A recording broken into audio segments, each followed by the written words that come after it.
ভার্সিটির গেট দিয়ে ভিতরে ঢুকতেই কে যেন বলে উঠল, ওই হিরো, এদিকে আয়। বিষয়টা বুঝতে না পেরে আমি আমার মতো হাঁটতে লাগলাম। তখনই আবার পিছন থেকে বলে উঠল। কথাটা আমার কানে এসে পৌঁছাতেই আমি ওইখানে থেমে গেলাম, কারণ আমি নীল শার্ট পরে আছি। তাহলে কি আমাকে কেউ ডাকছে? আশেপাশে তাকিয়ে দেখতে লাগলাম কে ডাকছে আমায়। তখনই একদল শার্ট প্যান্ট পরা মেয়েদের দিকে চোখ পড়ল। দেখলাম ওদের মধ্যে একজন আমায় আঙ্গুল ইশারায় ডাকছে। আমাকে তো এই ভার্সিটিতে তেমন কেউ চিনে না, তাহলে এরা আমায় কেন ডাকছে? যাই গিয়ে শুনে আসি। তারপর চলে আসলাম ওদের সামনে। জি, কিছু বলবেন? ভার্সিটিতে নতুন নাকি? ওদের মধ্যে একজন। হ্যাঁ, আসলে আমি এই ভার্সিটির। থাক, আর বলতে হবে না। আচ্ছা, তোর নাম কি? তামিম আহমেদ। শোন, এই ভার্সিটির সব ছাত্রছাত্রী আমার কথায় উঠবস করে, সো আমাদের যথেষ্ট সম্মান দিয়ে চলবি, ওকে? একটু পরে দেখা যাবে কে কাকে সম্মান দেয়। যা, এখন তোর ক্লাসে যা। কিছু না বলে সোজা প্রিন্সিপাল স্যারের রুমে চলে এলাম। ইচ্ছে হয়েছে তাই ছেড়ে দিলাম। আর এই ভার্সিটিতে কার এত সাহস যে আমার নামে প্রিন্সিপাল স্যারের কাছে বিচার দিবে? আরে ভার্সিটিতে নতুন, তাই হয়তো স্যারের সাথে কোনো বিষয়ে কথা বলতে গেছে। আর জান্নাত থাকতে আমাদের কিসের ভয়? চল এখন ক্লাসে যাই। আজ নাকি আবার আমাদের ক্লাসে নতুন একজন স্যার আসছে। ক্লাস শুরু হতেও আর বেশি সময় বাকি নেই। স্যার, আসবো? আরে তামিম, আসো আসো, বাইরে কেন দাঁড়িয়ে আছো? কেন ভিতরে আসো। ধন্যবাদ স্যার। তোমার মেধা দেখে তোমাকে এই চাকরিটা দেওয়া হয়েছে। আশা করি তুমি তোমার সম্পূর্ণ মেধা দিয়ে ছাত্রছাত্রীদের সঠিকভাবে শিক্ষা দিবা। জি স্যার, আমি আমার সবটুকু দিয়ে চেষ্টা করব। চলো তাহলে তোমাকে তোমার ক্লাসরুমটা দেখিয়ে দিয়ে আসি। তারপর প্রিন্সিপাল স্যার আমায় নিয়ে একটা ক্লাসরুমে ঢুকলেন। প্রিন্সিপাল স্যারকে দেখে ক্লাসের সব ছাত্রছাত্রীরা বসা থেকে উঠে দাঁড়ালো। প্রিয় শিক্ষার্থীগণ, তোমাদের গতকাল বলা হয়েছিল আজ তোমাদের নতুন একজন স্যার আসবেন। উনিই হলেন তোমাদের নতুন ইংলিশ স্যার। আজ থেকে উনি তোমাদের ইংলিশ ক্লাস করাবেন। সবাই ওনার সাথে পরিচিত হয়ে নাও। আমি তাহলে গেলাম। কথাগুলো বলেই হেড স্যার ক্লাস থেকে চলে গেলেন। এদিকে জান্নাত আর ওর বান্ধবীরা নতুন স্যারকে ক্লাসে দেখে তো অবাক। এই ছেলেটাকে তো আজ আমরা সকালে কত কিছু বলেছিলাম, আর এখন এই ছেলেটাই কিনা আমাদের স্যার। জান্নাতের তো পুরো মাথা ঘুরছে। কি হচ্ছে এইসব কিছুই বুঝতে পারছে না সে। ক্লাসের সবার দিকে একবার তাকিয়ে সবাইকে জিজ্ঞেস করলাম, কেমন আছো তোমরা? ভালো ছাড়, আপনি? আলহামদুলিল্লাহ, আমিও ভালো আছি। তা আজ ভার্সিটিতে আমার প্রথম দিন আর আমার প্রথম ক্লাস, তাই আজকে কোনো ক্লাস করাবো না। আজকে শুধু তোমাদের সাথে পরিচয় হয়ে নিব, কাল থেকে ক্লাস করাবো। তারপর একে একে সবার নাম জিজ্ঞেস করতে শুরু করলাম। নাম জিজ্ঞেস করতে করতে একদম শেষ পর্যায়ে এসে চোখ পড়লো একটা মেয়ের দিকে। আরে, এ তো সেই মেয়ে যে একটু আগেই আমার সাথে কথা বলেছিল আর আমায় সম্মান দিয়ে চলতে বলেছিল। এখন দেখি কে কাকে সম্মান দেয়। এই মেয়ে, তুমি দাঁড়াও। আমি? হ্যাঁ তুমি। নাম কি তোমার? জান্নাত। শুধুই জান্নাত? আগে পিছে কিছু নেই? জি আছে। তাহলে পুরো নাম বলো। জান্নাত চৌধুরী। এই মেয়ে, তোমাকে আমি কখন দাঁড়াতে বললাম, আর তুমি এখনো বসে আছো? Sorry sir. এইবারের মতো কিছু বললাম না, নেক্সট টাইম যেন আর এমন না হয়। এরপর সবার সাথে আরো কিছুক্ষণ কথা বলে ক্লাস থেকে বের হয়ে আসলাম। এদিকে তামিম ক্লাস থেকে বের হয়ে আসার পর জান্নাতের বান্ধবীরা ওকে বলতে শুরু করলো, আমাদের হয়তো ওই সময় ওনার সাথে এমন ব্যবহার করা ঠিক হয়নি রে। আরে তখন কে জানতো যে উনি আমাদের ছাড় হবে? কিরে জান্নাত, তুই চুপ করে আছিস কেন? ব্যাটার অনেক সাহস গজিয়েছে দেখছি। আমাকে ক্লাসের সবার সামনে ধমক দেওয়া, এর সত্য আমি নিবই। না হলে আমার নামও জান্নাত না। কি করবি তুই? সময় হলেই দেখতে পাবি। ওই দিনের মতো ভার্সিটি ছুটি হলে বাসায় চলে আসলাম। বাসায় এসে কলিং বেল চাপ দিতেই আম্মু এসে দরজা খুলে দিলেন। কেমন কাটলো ভার্সিটিতে শিক্ষকতা প্রথম দিন? ভালোই। আচ্ছা, তুই গিয়ে ফ্রেশ হয়ে আয়, আমি তোর জন্য টেবিলে খাবার বাড়ছি। তারপর রুমে এসে ফ্রেশ হতে চলে গেলাম। আমি তামিম মা বাবার একমাত্র সন্তান। পড়াশোনা শেষ করে এইবার একটা বিশ্ববিদ্যালয়ে ইংলিশ টিচার হিসেবে চাকরিতে জয়েন করেছি। বাকিটা গল্পতেই জানতে পারবেন। ফ্রেশ হয়ে নিচে এসে খাওয়া দাওয়া করে আবার নিজের রুমে চলে এলাম। এইভাবে দিনটা কেটে গেল। রাতের বেলা খাবার টেবিলে বসে খাবার খাচ্ছি, এমন সময় আব্বু বললেন, তা তোমার শিক্ষকতার প্রথম দিন কেমন কাটলো? ভালোই। আচ্ছা, এখন তাহলে খেয়ে নাও। খাওয়া দাওয়া শেষ করে রুমে এসে দিলাম এক ঘুম। পরের দিন সকালবেলা ঘুম থেকে উঠে হালকা নাস্তা করে সোজা ভার্সিটিতে চলে আসলাম। ক্লাসের সময় হয়ে এলে সোজা ক্লাসে চলে আসলাম। আমাকে দেখেই ক্লাসের সব ছাত্রছাত্রীরা দাঁড়িয়ে পড়ল। তাদেরকে বসতে বলে নিজেও বসে পড়লাম। তারপর তাদের একটা পড়া বুঝিয়ে দিয়ে আরেকটা লিখে দেখাতে বললাম। হেঁটে হেঁটে সবার দিকে একবার চোখ বুলিয়ে দেখছি কে কি করছে। হঠাৎ চোখ পড়ল জান্নাত নামের মেয়েটার দিকে। দেখি ও চুপচাপ বসে আছে আর কি যেন ভাবছে। ধীর পায়ে হেঁটে ওর সামনে গিয়ে দাঁড়ালাম। এই, তুমি এইভাবে বসে আছো কেন? আর যেটা লিখতে বললাম সেটা কোথায় দেখাও? চুপ করে বসে রইল, কিছু বলল না। কি হলো, দেখাও। পারি না। পারো না মানে? ক্লাসের সবাই পারলো, তাহলে তুমি পারবে না কেন? পড়াশোনা তো ঠিক মতো করো না, তাহলে পারবে কিভাবে? কান ধরে দাঁড়িয়ে থাকো। সাথে সাথে ক্লাসের সবাই আমার দিকে তাকালো, সাথে জান্নাতও। মনে হচ্ছে আমি কাউকে গালি দিয়েছি। কি হলো, কথা কানে যায় না? ধমক শুনে এবার আস্তে আস্তে বসা থেকে উঠে কান ধরে মাথা নিচু করে দাঁড়িয়ে রইল। তারপর আরো কিছুক্ষণ পড়ানোর পর বেল দিয়ে দিলে ক্লাস থেকে বের হয়ে আসলাম। কিরে জান্নাত, এটা কি হলো? স্যার তো দেখছি অনেক ডেঞ্জারাস রে। আজ যেভাবে জান্নাতকে কান ধরে দাঁড় করিয়ে রাখলো, না জানি কবে আমাদেরও এমন শাস্তি দেয়। ওই দিনের ঘটনার জন্য স্যার হয়তো রেগে আছেন, তাই জান্নাতের সাথে এমন করছেন। শালার অনেক সাহস গজিয়েছে দেখছি। প্রথম দিন ক্লাসে ধমক দিল, তারপর আজ সবার সামনে আমায় কান ধরিয়ে দাঁড় করিয়ে রাখলো। এই ধামড়াটাকে তো একটা শিক্ষা দিতেই হবে দেখছি। কি করবি তুই? আজকে এই ব্যাটার একটা ব্যবস্থা নিব। ওই দিনের মতো ভার্সিটি ছুটি হলে জান্নাত ওর বান্ধবীদের বিদায় করে বাসায় চলে আসলো। আর এসেই ওর বাবার রুমে চলে আসলো। কিরে মা, কখন আসলি? এই তো আব্বু, এখন আসলাম। তা কিছু বলবি? কয়েকদিন ধরে ইংলিশ সাবজেক্টে আমার একটু প্রবলেম আছে।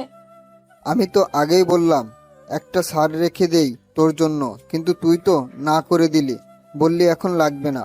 তখন তো আর জানি না যে এমন হবে। তা এখন কি চাস বল? ভার্সিটিতে একজন নতুন ইংলিশ স্যার এসেছেন, খুব ভালো পড়ান। উনাকে বলো আমায় বাসায় এসে পড়াতে। স্যারের নাম কি? তামিম আহমেদ। আচ্ছা, আমি ওই স্যারের সাথে কথা বলে দেখছি। দেখছি না, এই স্যারের কাছেই আমি পড়বো, না হলে কিন্তু পড়বো না। আচ্ছা, ওই স্যারই তোকে পড়াবে। এখন রুমে গিয়ে ফ্রেশ হয়ে নে যা। তারপর জান্নাত ওর রুমে এসে ফ্রেশ হতে চলে গেল। এবার বেটা বুঝবে মজা। এদিকে জান্নাতের বাবা আমজাদ চৌধুরী ভার্সিটির প্রিন্সিপালের কাছে ফোন করে নতুন স্যারের নাম্বার নিয়ে ওই স্যারকে ফোন দিলেন। জান্নাতের বাবা এই শহরের টপ ধনীদের মধ্যে একজন। ভার্সিটির প্রিন্সিপালের সাথেও ওনার কিছুটা সম্পর্ক আছে, তাই মেয়ের বলা নতুন স্যারের নাম্বার নিতে দেরি হলো না। বাসায় এসে খাওয়া দাওয়া শেষ করে রুমে বসে বসে রেস্ট নিচ্ছি, এমন সময় মোবাইলটা বেজে উঠল। হাতে নিয়ে দেখি একটা আননোন নাম্বার থেকে কল এসেছে। কিছুক্ষণ রিং হওয়ার পর রিসিভ করলাম। আসসালামু আলাইকুম, কে বলছেন? ওয়ালাইকুম আসসালাম। তোমার নাম কি তামিম? জি, আমার নাম তামিম, কিন্তু আপনি কে? আমাকে নিশ্চয়ই চিনবে, আমি আমজাদ চৌধুরী, জান্নাতের বাবা। আমজাদ চৌধুরীর নাম অনেকবার শুনেছি, এই শহরের নামকরা ধনীদের মধ্যে একজন, কিন্তু জান্নাত যে ওনার মেয়ে এটা জানতাম না। জান্নাত কি তাহলে আমার নামে ওর বাবার কাছে নালিশ করেছে, যার কারণে উনি আমায় ফোন দিলেন? করলে করুক, আমি তো ওর সাথে কোনো খারাপ ব্যবহার করিনি। জান্নাতের কাছ থেকে শুনলাম তুমি নাকি ওদের ভার্সিটিতে নতুন জয়েন হয়েছো আর ওদের ইংলিশ ক্লাস নাও। জি, আপনি ঠিকই শুনেছেন, কিন্তু আপনি আমায় ফোন করলেন কিসের জন্য জানতে পারি? জান্নাতের নাকি ইংলিশ সাবজেক্ট কিছু প্রবলেম আছে, তাই ও তোমার কাছে পড়তে চাই। না করতে পারবা না, কিন্তু মেয়েটাকে আমি কথা দিয়ে ফেলেছি যে তুমি ওকে বাসায় এসে পড়াবা। আঙ্কেল, আমি সবেমাত্র ভার্সিটিতে জয়েন হলাম, কিছুদিন পর থেকে পড়ালে হয় না? যেভাবে ধরেছেন তাতে তো সোজাসুজি না করতে পারবো না, তাই এই কথা বললাম। দেখো, ও ছোটবেলা থেকে মাকে হারিয়েছে, তাই ছোট থেকে ওর কোনো কথা আমি অমান্য করিনি। তুমি প্লিজ না করো না বাবা। ওকে আঙ্কেল, আমি জান্নাতকে পড়াবো, কিন্তু আপনার বাসার ঠিকানাটা? এখানে এসে একটা বড় বাড়ি দেখতে পাবা, ওইটাই আমার বাসা। তা পড়তে কখন আসবা? সন্ধ্যা 7টার দিকে আসবো আঙ্কেল। ওকে, তাহলে রাখি, তুমি ঠিক সময়ে চলে এসো। বলেই কল কেটে দিলেন। কল কেটে দিয়ে মেয়ের রুমে গিয়ে খবরটা দিয়ে আসলেন আমজাদ সাহেব। খবরটা পেয়ে তো জান্নাত বেজায় খুশি। চাকরিতে জয়েন হলাম 2 দিনও হলো না, আর এই মেয়ে এখনই আমার কাছে পড়তে যাচ্ছে। ডাল মেয়ে জরুর কুছ কালা হ্যায়। ওই দিনের মতো রাতের খাবার খেয়ে ঘুমিয়ে পড়লাম। পরের দিন সকালবেলা উঠে ভার্সিটিতে গেলাম, কিন্তু জান্নাত নামের মেয়েটাকে ক্লাসে দেখতে পেলাম না। হয়তো আজ ভার্সিটিতে আসেনি। ভার্সিটি শেষে বাসায় এসে খাওয়া দাওয়া করে কিছুক্ষণ রেস্ট নিলাম। তারপর আম্মুকে বলে জান্নাতকে পড়ানোর জন্য বাসা থেকে বের হয়ে আসলাম। জান্নাতের বাড়ির সামনে এসে ভিতরে ঢুকতে যাব, এমন সময় গেটের কাছে থাকা দারোয়ানটা আমার পথ আটকে জিজ্ঞেস করলো, কে আপনি আর এখানে কি চাই? জি, আমায় আমজাদ চৌধুরী আসতে বলেছেন ওনার মেয়েকে পড়ানোর জন্য। আপনি এইখানে একটু দাঁড়ান, আমি এক্ষুনি আসছি। বলেই লোকটা ভিতরে চলে গেল। কিছুক্ষণ পর আবার সামনে এসে বলল, স্যার আপনাকে ভিতরে যেতে বলেছে। তারপর ভিতরে ঢুকে দেখি অনেক সুন্দর একটা বিশাল বাড়ি, চারদিকে বাগান আর অনেক মানুষ দাঁড়িয়ে আছে। মনে হচ্ছে এরা আমজাদ সাহেবের লোক। তারপর বাসার ভিতরে গিয়ে দেখি আমজাদ সাহেব সোফার মধ্যে বসে আছেন। আমাকে দেখেই বললেন, তাহলে তুমি জান্নাতের ইংলিশ টিচার? জি। মেয়েটা আমার একটু জেদি টাইপের, আর কারো কথা শোনে না। তুমি একটু ম্যানেজ করে নিও বাবা। আচ্ছা আঙ্কেল। চলো তোমাকে ও রুমটা দেখিয়ে দিয়ে আসি। তারপর উনি আমায় উপরের একটা রুমে নিয়ে এসে ঢুকলেন। দেখলাম ঘরটা অনেক সুন্দর করে সাজানো, আর বিছানার উপর একটা মেয়ে বসা। আরে এটাই তো জান্নাত। জান্নাত আমাকে দেখতে পেয়েই বিছানা থেকে উঠে বসলো। পরনে শর্ট প্যান্ট আর গায়ে একটা শার্ট। একবার দেখে চোখ নামিয়ে নিলাম। মামুনি, তোমার স্যার এসেছে, রেডি হয়ে পড়তে বসো, আমি গেলাম। বলেই আমজাদ সাহেব রুম থেকে চলে গেলেন। স্যার দাঁড়িয়ে আছেন কেন, বসেন। ওর কথা শুনে আশেপাশে তাকিয়ে দেখলাম একটা টেবিলে অনেকগুলো বই রাখা। ওইটাই গিয়ে একটা চেয়ার টেনে বসে পড়লাম। জান্নাত কিছুক্ষণ কি যেন করলো, সেদিকে আমি ধ্যান দিলাম না। কিছুক্ষণ পর জান্নাত এসে আমার সামনে চেয়ারটায় বসে পড়লো। কোনটা বুঝো না বলো, আমি বুঝিয়ে দিচ্ছি। এই চ্যাপ্টারের কিছুই বুঝি না। ওকে দেখো, আমি বুঝিয়ে দিচ্ছি। কিছুক্ষণ বোঝানোর পর ওর দিকে তাকিয়ে দেখি ও এক ধ্যানে আমার দিকে তাকিয়ে আছে। এইভাবে তাকিয়ে আছো কেন? আর এতক্ষণ যা বুঝালাম বুঝতে পেরেছো, নাকি কোথাও কোনো প্রবলেম আছে? হ্যাঁ না, মানে আসলে একটা কথা বলার ছিল। হ্যাঁ বলো, কি বলবা? Sir I love you. What? বেয়াদব মেয়ে কোথাকার! স্যারকে কেউ এসব বলে? আরে স্যার, আপনি যেটা ভাবছেন সেটা নয়, বলছি আই লাভ ইউ এর মানেটা কি? কোন ক্লাসে পড়ো এবার? ছাত্রী পড়াতে আসলেন, অথচ ছাত্রী কোন ক্লাসে পড়ে এটাও জানেন না। এই মেয়ে চুপ, একদম হাসবে না। যা বলছি তার উত্তর দাও। অনার্স প্রথম বর্ষে। অনার্সে পড়াশোনা করো, অথচ এই কথার মানে জানো না? জানি না বলেই তো জিজ্ঞেস করলাম, ফাজলামি করব কেন? এইসব বাদ দাও, আর বলো কোথাও কোনো প্রবলেম আছে কিনা। ওইটার মানে বলবেন না? কোনটা? ওই যে একটু আগে বললাম। এখন কিন্তু বেশি হয়ে যাচ্ছে। কি? পড়াতে মন দাও, না হলে তোমার আব্বুর কাছে গিয়ে বিচার দিব কিন্তু। বিচার দিলে এমন হল করব যে জীবনও ভুলতে পারবেন না। কিছু বললে? না, কই কি বললাম? আচ্ছা, এখন পড়াতে মন দাও। তারপর জান্নাতকে আবার ওই চ্যাপ্টারটা বোঝাতে লাগলাম। হঠাৎ মনে হলো আমার পায়ে কে যেন বারবার সুরসুরি দিচ্ছে। জান্নাতের দিকে তাকিয়ে দেখি ও এক ধ্যানে বইয়ের দিকে তাকিয়ে আছে। বিষয়টা আর পাত্তা দিলাম না। কিছুক্ষণ পর আবার পায়ে সুরসুরির অনুভব করলাম। তার সাথে টেবিলের নিচে তাকালাম, কিন্তু কিছুই দেখতে পেলাম না। কি হলো স্যার, নিচে কি খুঁজছেন? না মানে মনে হলো পায়ে কি যেন একটা লাগছিল। কই, নিচে তো কিছুই নেই। জানি না কি থেকে কি হবে। আচ্ছা তুমি পড়ো। তারপর জান্নাতকে আরো কিছুক্ষণ পড়ানোর পর ওকে ছুটি দিয়ে বাসায় চলে আসলাম। বাসায় এসে রাতের খাবারটা খেয়ে রুমে এসে ঘুমিয়ে পড়লাম। সকালবেলা ঘুম থেকে উঠে ফ্রেশ হয়ে নাস্তা করে ভার্সিটি যাওয়ার জন্য রেডি হয়ে নিলাম। তারপর বাসা থেকে বের হয়ে একটা রিক্সা নিয়ে সোজা ভার্সিটিতে চলে এলাম। ক্লাসে এসে সবাইকে একটা পড়া বুঝিয়ে দিয়ে আরেকটা লিখে দেখাতে বললাম। সবাই লিখছে আর আমি একে একে সবার খাতার চোখ বুলিয়ে যাচ্ছি। হঠাৎ জান্নাতের খাতার উপর চোখ পড়তেই দেখি ওর খাতায় বড় করে একটা লাভ এঁকে সেটাকে কালার করছে। মেজাজটাই খারাপ হয়ে গেল ওর কাণ্ড দেখে। সাথে সাথে ওকে ধমক দিয়ে দাঁড়াতে বললাম। ও ধমক শুনে দাঁড়িয়ে গেল। এটা কি এঁকেছো? স্যার, আপনি যাকে কম দেখেন নাকি? চুপ বেয়াদব মেয়ে কোথাকার! স্যারের মুখের উপর কথা বলো, এত সাহস! আমি কি তোমায় এইসব আঁকতে বলেছি? না। তাহলে এইসব কেন এঁকেছো? বের হও ক্লাস থেকে। ক্লাস থেকে বের হও, না হলে কান ধরে দাঁড় করিয়ে রাখবো। আমার দিকে একবার কান্না ভেজা চোখে তাকিয়ে দৌড়ে ক্লাস থেকে বের হয়ে গেল। কিছুক্ষণ পর ক্লাস ছুটির বেল বেজে উঠলে সবাইকে কালকের জন্য একটা পড়া দিয়ে ক্লাস থেকে বের হয়ে আসলাম। এইভাবে সারাদিন একের পর এক ক্লাস করাতে করাতে ভার্সিটি ছুটি হয়ে গেল। বাসায় এসে ফ্রেশ হয়ে খাওয়া দাওয়া করে দিলাম এক ঘুম। এদিকে জান্নাত ভার্সিটি শেষে বাসায় এসে নিজের রুমে ঢুকেই দরজা লাগিয়ে দিয়ে তামিমের আচরণের জন্য কান্না করতে লাগলো। আজ পর্যন্ত যেখানে তার বাবাও তাকে ধমক দিয়ে কথা বলেননি, সেখানে ওই স্যারটা কিনা আমায় ক্লাসের সবার সামনে ক্লাস থেকে বের করে দিল। আসুক বেটা আজকে, আজ ওর একটা ব্যবস্থা করেই ছাড়বো। এই জান্নাত যে কি জিনিস বেটাকে বুঝিয়ে দিব আজ, এটা ভাবতে থাকে। বিকেলবেলা ঘুম ভাঙলে উঠে অজু করে মসজিদে গিয়ে নামাজ পড়ে কিছুক্ষণ বাহিরে হাঁটাহাঁটি করে আবার বাসায় চলে আসলাম। ঘড়িতে তাকিয়ে দেখি 7টা বাজতে আর বেশি সময় বাকি নেই। তাই রেডি হয়ে জান্নাতকে পড়ানোর জন্য বাসা থেকে বের হয়ে এলাম। কিছুক্ষণ হাঁটার পর জান্নাতের বাড়ির সামনে চলে এলাম। গেট খুলে দারোয়ান আমায় ভিতরে ঢুকিয়ে আবার গেট লাগিয়ে দিল। বাসার ভিতরে যাওয়ার জন্য পা বাড়াতে যাব এমন সময় সামনে তাকিয়ে দেখি একটা ছেলে একটা লোককে মাটিতে ফেলে উড়াধুরা মাইর মারছে, আর তাদেরকে ঘেরাও করে আছে কালো কোট পরা কয়েকটা বডিগার্ডের মতো লোক। ভুল বাড়িতে চলে আসলাম নাকি? না, গতকালকের বাড়িতেই তো এসেছি, কিন্তু ওই ছেলেটা ওই লোকটাকে মারছে কেন? হঠাৎ ওই ছেলেটা আমার দিকে ঘুরে তাকালো। ছেলেটাকে দেখেই ভয়ে আমার হাত পা কাঁপতে শুরু করলো। এইখানে কি করছে? আরে এ তো রাসেল, এই শহরের নামকরা একজন গুন্ডা। হঠাৎ দেখলাম রাসেল ছেলেটার হাতে থাকা হকি স্টিক নিয়ে আমার দিকে এগিয়ে আসছে। আল্লাহ, এ আমার দিকে আসছে কেন? মারবে না তো? এই, কে তুই? আর এইখানে কি চাই? না, মানে আসলে আমি... যা বলার সোজাসুজি বল, এত তোতলাচ্ছিস কেন? ভাইয়া, উনি আমার স্যার, আমায় পড়াতে এসেছেন। কিছু বলার আগে কে যেন কথাটা বলে উঠলো। চারপাশে তাকিয়ে কাউকে দেখতে না পেয়ে উপরের দিকে তাকাতেই দেখলাম জান্নাত ও রুমের বারান্দায় দাঁড়িয়ে আছে। হয়তো জান্নাত এই কথাটা বলেছে, কিন্তু জান্নাত উনাকে ভাইয়া বলল কেন? তার মানে কি রাসেল জান্নাতের ভাই? ও সরি, আসলে আমি চিনতে পারিনি। প্লিজ কিছু মনে করবেন না। না না, ঠিক আছে, আমি কিছু মনে করিনি। আচ্ছা, আপনি তাহলে ভিতরে যান। আচ্ছা, কিন্তু আপনি এই লোকটাকে মারছেন কেন?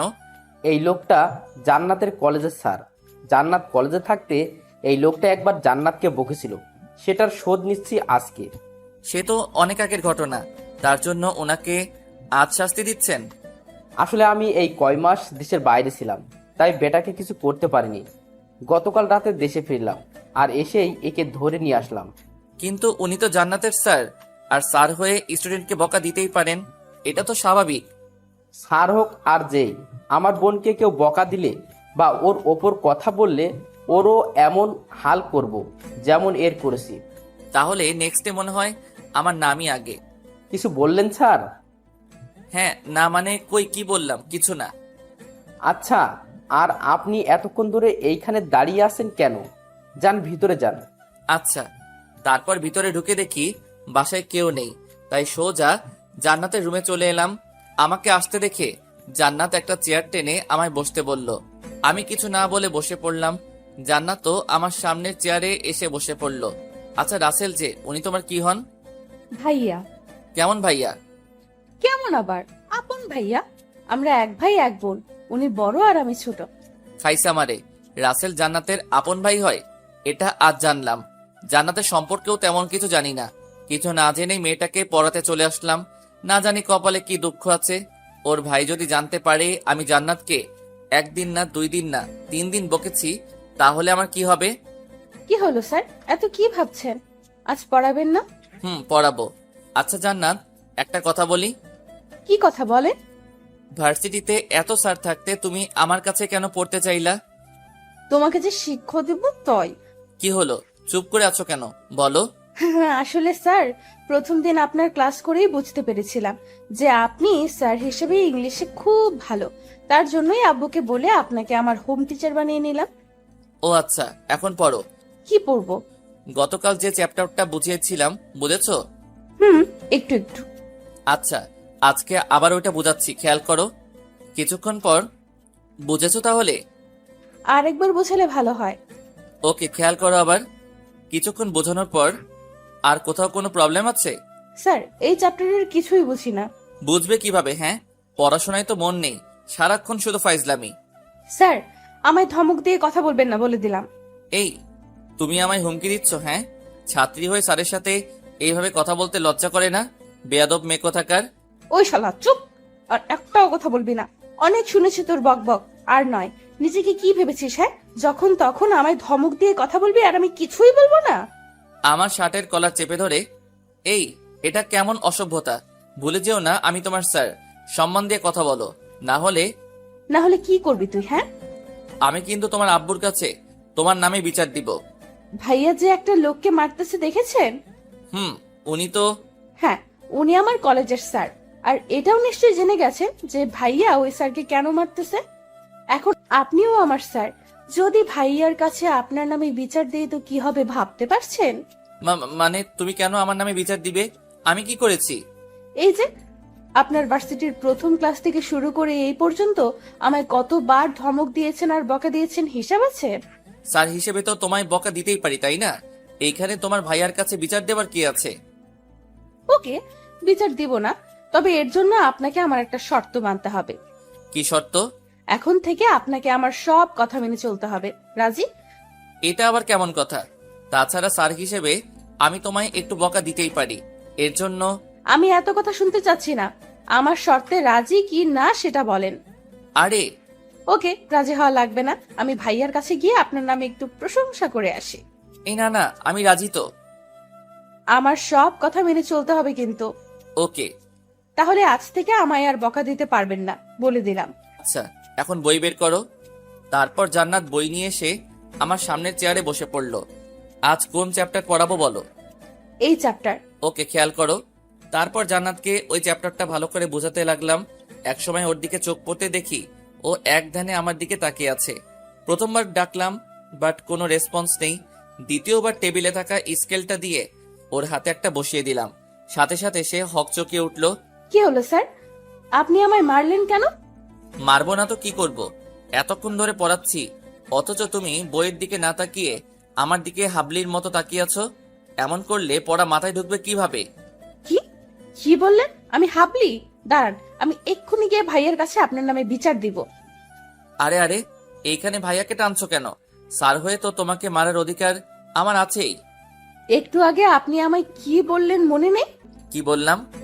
এই যে এখন থেকে আপনি আমার সব কথা শুনবেন, আর এটাও বলেছেন যে আমায় আর কখনো বকা দিবেন না, আর সেখানে আপনি আমায় মেরে বসলেন।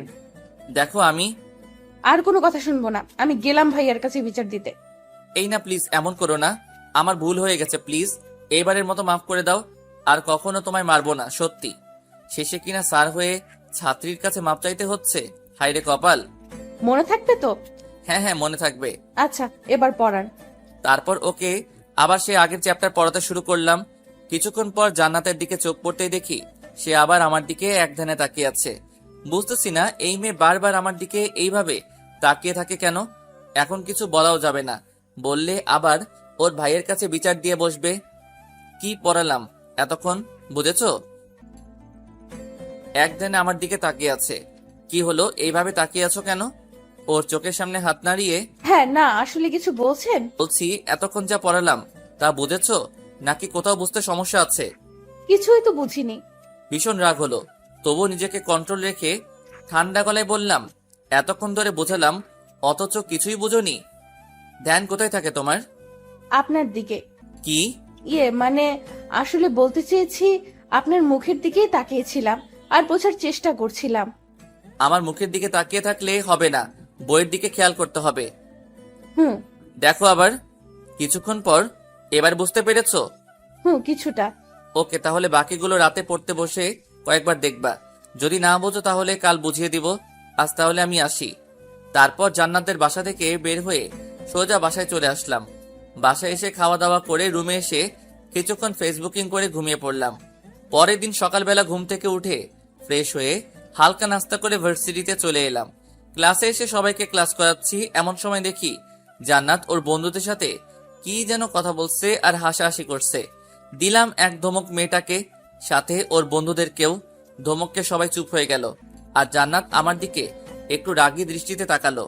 ওর তাকানো দেখে একটু ভয় পেলাম, তবু মনে মনে বললাম, এটা তো আর ওর বাসা না যে ধমক দেওয়া যাবে না, এটা তো ইউনিভার্সিটি। কিছুক্ষণ পর বেল বেজে উঠল। ক্লাস থেকে বের হয়ে আরেক ক্লাসে চলে গেলাম ক্লাস করানোর জন্য। এইভাবে এক এক করে ক্লাস করাতে করাতে ভার্সিটি ছুটি হয়ে গেল। তারপর বাসায় চলে আসলাম, আর এসে ফ্রেশ হয়ে খাওয়া দাওয়া করে নিলাম। খাওয়া দাওয়া করে রুমে এসে কিছুক্ষণ ঘুমিয়ে পড়লাম। সন্ধ্যাবেলা চলে এলাম জান্নাতের বাসায় ওকে পড়াতে। এসে ও রুমে ঢুকে দেখি ও বিছানায় বসে বসে ফোন টিপছে। আমি আসাতে ও ফোনটা রেখে দিয়ে টেবিলে এসে পড়তে বসলো। গতকাল যে চ্যাপ্টারটা দেখতে বলেছিলাম দেখেছিলে? হুম। বুঝতে পেরেছো নাকি বুঝো নাই? বুঝি নাই। আচ্ছা, তুমি ইন্টারে কি পেয়েছিলে? A+। A+ পেয়েছো, অথচ এখনো ইংলিশ কিছুই বুঝো না। বুঝলে তো ভালোই হতো, আপনাকে আর কষ্ট করে এখানে আসতে হতো না। আচ্ছা বাদ দাও, আজকে অন্য চ্যাপ্টার পড়াবো। বই বের করো। কিছু না বলে বই এগিয়ে দিল। সম্পূর্ণ ধ্যান বইয়ের দিকে রাখবা, যাতে কোনো কিছু বুঝতে অসুবিধা না হয়। তারপর জান্নাতকে কিছুক্ষণ চ্যাপ্টারটা বুঝিয়ে ওইখান থেকে কয়েকটা প্রশ্ন লিখে দিয়ে ওকে উত্তর লিখে দিতে বললাম। কলম মুখে নিয়ে একটু পরপর কামড়াচ্ছে, কিন্তু উত্তর আর লিখতে পারছে না। পাশে থাকা বইটা দিয়ে ওর মাথায় মেরে বসলাম। এইগুলো তো আজকেই ক্লাসে করালাম, ক্লাসে বসে গল্প করলে পড়া বুঝবে কিভাবে? সাথে সাথে ওর চেয়ার থেকে উঠে এসে আমার কলার চেপে ধরলো আর বলতে লাগলো, এই শালা, স্যার হয়েছিস বলে যখন তখন আমায় মারবি বকবি আর আমি কিছুই বলবো না, তাই না? ক্লাসেও প্রতিদিন আমায় বকা দিস, আবার এখানেও এসে আমায় বকা দিস। আমায় কি পেয়েছিস তুই, হ্যাঁ? এই এটা কেমন অসভ্যতা? আমি তোমার স্যার। রাখ তোর স্যার, আমার সামনে এত স্যারগিরি দেখাতে আসবি না, না হলে ভাইয়াকে বলে এমন থোলাই খাওয়াবো যে জীবনেও বিছানা থেকে উঠে দাঁড়াতে পারবি না। ওর কথায় এতক্ষণ ভয় না পেলেও ওর ভাইয়ের কথা শুনতেই ভয়ে টুপ গিলতে লাগলাম। যে ডেঞ্জারাস লোক জান্নাতের কথায় সত্যি সত্যি মেরে বিছানায় শুয়ে দিতে পারে। কি ভাইয়াকে ডাক দিব? না না, এখন ভয় পাচ্ছেন কেন? কই ভয় পাচ্ছি? তুই পড়তে বসো, এমনিতেই আজ বেশি পড়া হয়নি। হুম, আজ পড়াও হবে না। তাহলে আমি চলে যাই? হুম, যাওয়াও যাবে না। তাহলে কি করব? একটা চেয়ার টেনে আমার সামনাসামনি এসে বসে পড়লো। আমার চোখের দিকে তাকান। কেন? তাকাতে বলছি না? ভয়ে ওর দিকে মুখ তুলে তাকালাম। আমার চোখের দিকে তাকান। তাকালাম। কিছু দেখতে পাচ্ছেন? চোখের ভিতর কালো মণি। উফ, আমি সেটা বলিনি। অন্য কিছু দেখতে পাচ্ছেন না? চোখের ভিতরে আর কি থাকবে? ভালোবাসার নজরে তাকিয়ে দেখেন, সব বুঝে যাবেন। ওর কথা শুনে বুঝতে বাকি রইল না যে ও কি বলতে চাচ্ছে, কিন্তু এটা তো সম্ভব নয়, কারণ ও আমার ছাত্রী। কি হলো, চুপ করে আছেন কেন? আমার একটা কাজ আছে, আমি গেলাম বলেই দরজার সামনে আসতে না আসতেই পিছন থেকে জান্নাত ডাক দিয়ে দাঁড়াতে বলল। আমিও দাঁড়িয়ে গেলাম। চেয়ার থেকে উঠে আমার একদম কাছে চলে আসলো আর তার দুই হাত দেয়ালে দুই পাশে রেখে আমায় ওর হাতের মধ্যে বন্দি করে ফেললো। এই কি করছে এইসব? আমাকে ভালো লাগে না আপনার? দেখো, আমি তোমার স্যার, আর সরো। চুপ, আর একটাও কথা শুনতে চাই না। আমি কি চাচ্ছি সেটা আপনি ভালো করেই বুঝতে পেরেছেন, আর আমি যে জিনিসের উপর চোখ রাখি সেটা যে কোনো মূল্যে আদায় করে নিই। আমার কাজ আছে, আমায় যেতে দাও প্লিজ। এত কাজ কিসের? আমাকে ভালো লাগে না বুঝি? দেখো, তুমি কিন্তু বাড়াবাড়ি করছো। কি বাড়াবাড়ি করলাম? এমন করলে আমি কিন্তু আর তোমাকে পড়াতে আসবো না। সাথে সাথে আমার কলারটা চেপে ধরে আমার মুখের কাছে ওর মুখ এনে বলল, মেরে একদম হাত পা ভেঙে দিব ভাইয়াকে বলে। ওকে, ডাক দাও তোমার ভাইয়াকে। ভাইয়া? সাথে ওর মুখ চেপে ধরলাম। ভুল হয়ে গেছে আমার, প্লিজ ভাইয়াকে ডাক দিও না। তাহলে একটা কিস দেন। হোয়াট? পাগল নাকি? আমি এসব পারবো না। না পারলে আর কি করার, ভাইয়া এখন উপরেই আছে, মায়ের খাওয়ার জন্য রেডি থাকুন। কিছু বলতে যাব এমন সময় কারো জুতার আওয়াজ শুনে বুঝতে পারলাম কেউ নিশ্চয়ই উপরে আসছে। রাসেল ভাই নয় তো? আল্লাহ বাঁচিয়ে রেখো লোকটার কাছ থেকে। এদিকে জান্নাত আমার অবস্থা দেখে শয়তানি হাসি হাসছে। কিছুক্ষণ পর কেউ একজন দরজার কাছে এসে টুকা দিয়ে বলল, জান্নাত, আমায় ডেকেছিস? কোনো সমস্যা? দরজা খোল, আমি ভিতরে আসবো। কণ্ঠটা শুনে বুঝতে বাকি রইল না যে লোকটাকে। এতক্ষণ ধরে যার ভয় পাচ্ছিলাম সে এসেই পড়েছে। কথায় আছে না, যেখানে বাঘের ভয় সেখানে সন্ধ্যা হয়। বোন, দরজা খোল, চুপ করে আছিস কেন? কি ভাইয়ের কাছে আপনার নামে বিচার দিব? আমি কি করলাম যে তুমি আমার নামে বিচার দিবা? ওই যে আমায় সবসময় ধমকান। বললাম তো আর ধমকাবো না। এটা বললে হবে না, যা চেয়েছি সেটা দিতে হবে, না হলে দরজা খুলে ভাইয়াকে সব বলে দিব। কি দিব বলো? পাপ্পি। দেখো জান্নাত, আমি তোমার স্যার, আমাদের মধ্যে। আমি এত কিছু শুনতে চাচ্ছি না। আপনি দিবেন নাকি আমি ভাইয়াকে সব বলে দিব? আরে কেন আমার সাথে এমন করছো? আমি কি ক্ষতি করেছি তোমার? ভালোবাসি যে তাই। এখন বেশি কথা না বলে যেটা চেয়েছি সেটা দিয়ে দেন, না হলে আমি কি করতে পারি বুঝতেই পারছেন। জান্নাত, বোন আমার, কি হয়েছে তোর? কথা বলছিস না কেন? বুঝেছি, এইভাবে কাজ হবে না। ওকে, আমি ভাইয়াকে আপনার কথা বলে দেই। তারপর জান্নাত যেই দরজা খুলতে যাবে তখনই আমি ওর হাতটা ধরে ফেলি আর ওকে কাছে টেনে ওর গালে একটা কিস করে দেই। আমি এটা চাইনি। এর চেয়ে বেশি আমি আর কিছু পারবো না, প্লিজ একটু বোঝার চেষ্টা করো প্লিজ। কিরে, সেই কখন থেকে ডাকছিস, শুনতে পাস না? না মানে আসলে স্যারের সাথে একটা বিষয় নিয়ে কথা বলতেছিলাম, তাই হয়তো শুনি নাই। তাহলে আমায় ডাকলি কেন? কোথায় ডাকলাম? তুমি হয়তো ভুল শুনেছ। আমি তো এতক্ষণ স্যারের সাথে কথা বলতেছিলাম, তাই না স্যার? হ্যাঁ হ্যাঁ। হতেও পারে, কিন্তু স্যার আপনি দরজার সামনে দাঁড়িয়ে আছেন কেন? আপনার তো পড়ার টেবিলে বসে থাকার কথা। হ্যাঁ আসলে পড়া শেষ, তাই চলে যাচ্ছিলাম। এমন সময় জান্নাত আমায় যেতে না দিয়ে কয়েকটা প্রশ্ন করলো পড়ার বিষয়ে, তাই এতক্ষণ এইখানে দাঁড়িয়েছিলাম। ও আচ্ছা, বোনটা আমার ইংলিশ একটু কম বুঝে, কিন্তু আপনি ওকে ভালো করে বুঝাবেন। আচ্ছা, টেবিলে ওই স্কেল দিয়ে কি করেন? এই খাইছে রে, এখন যদি জান্নাত উনাকে সব বলে দেয় তাহলে নিশ্চয়ই আমাকেও আজ ওই দিনের লোকটার মতো ধরে মারা শুরু করবে। আল্লাহ বাঁচাও। ওই স্কেল দিয়ে কি করিস জান্নাত? তেমন কিছু না, পড়ার সময় স্কেলটা স্যার হাতে নিয়ে থাকেন আর কি।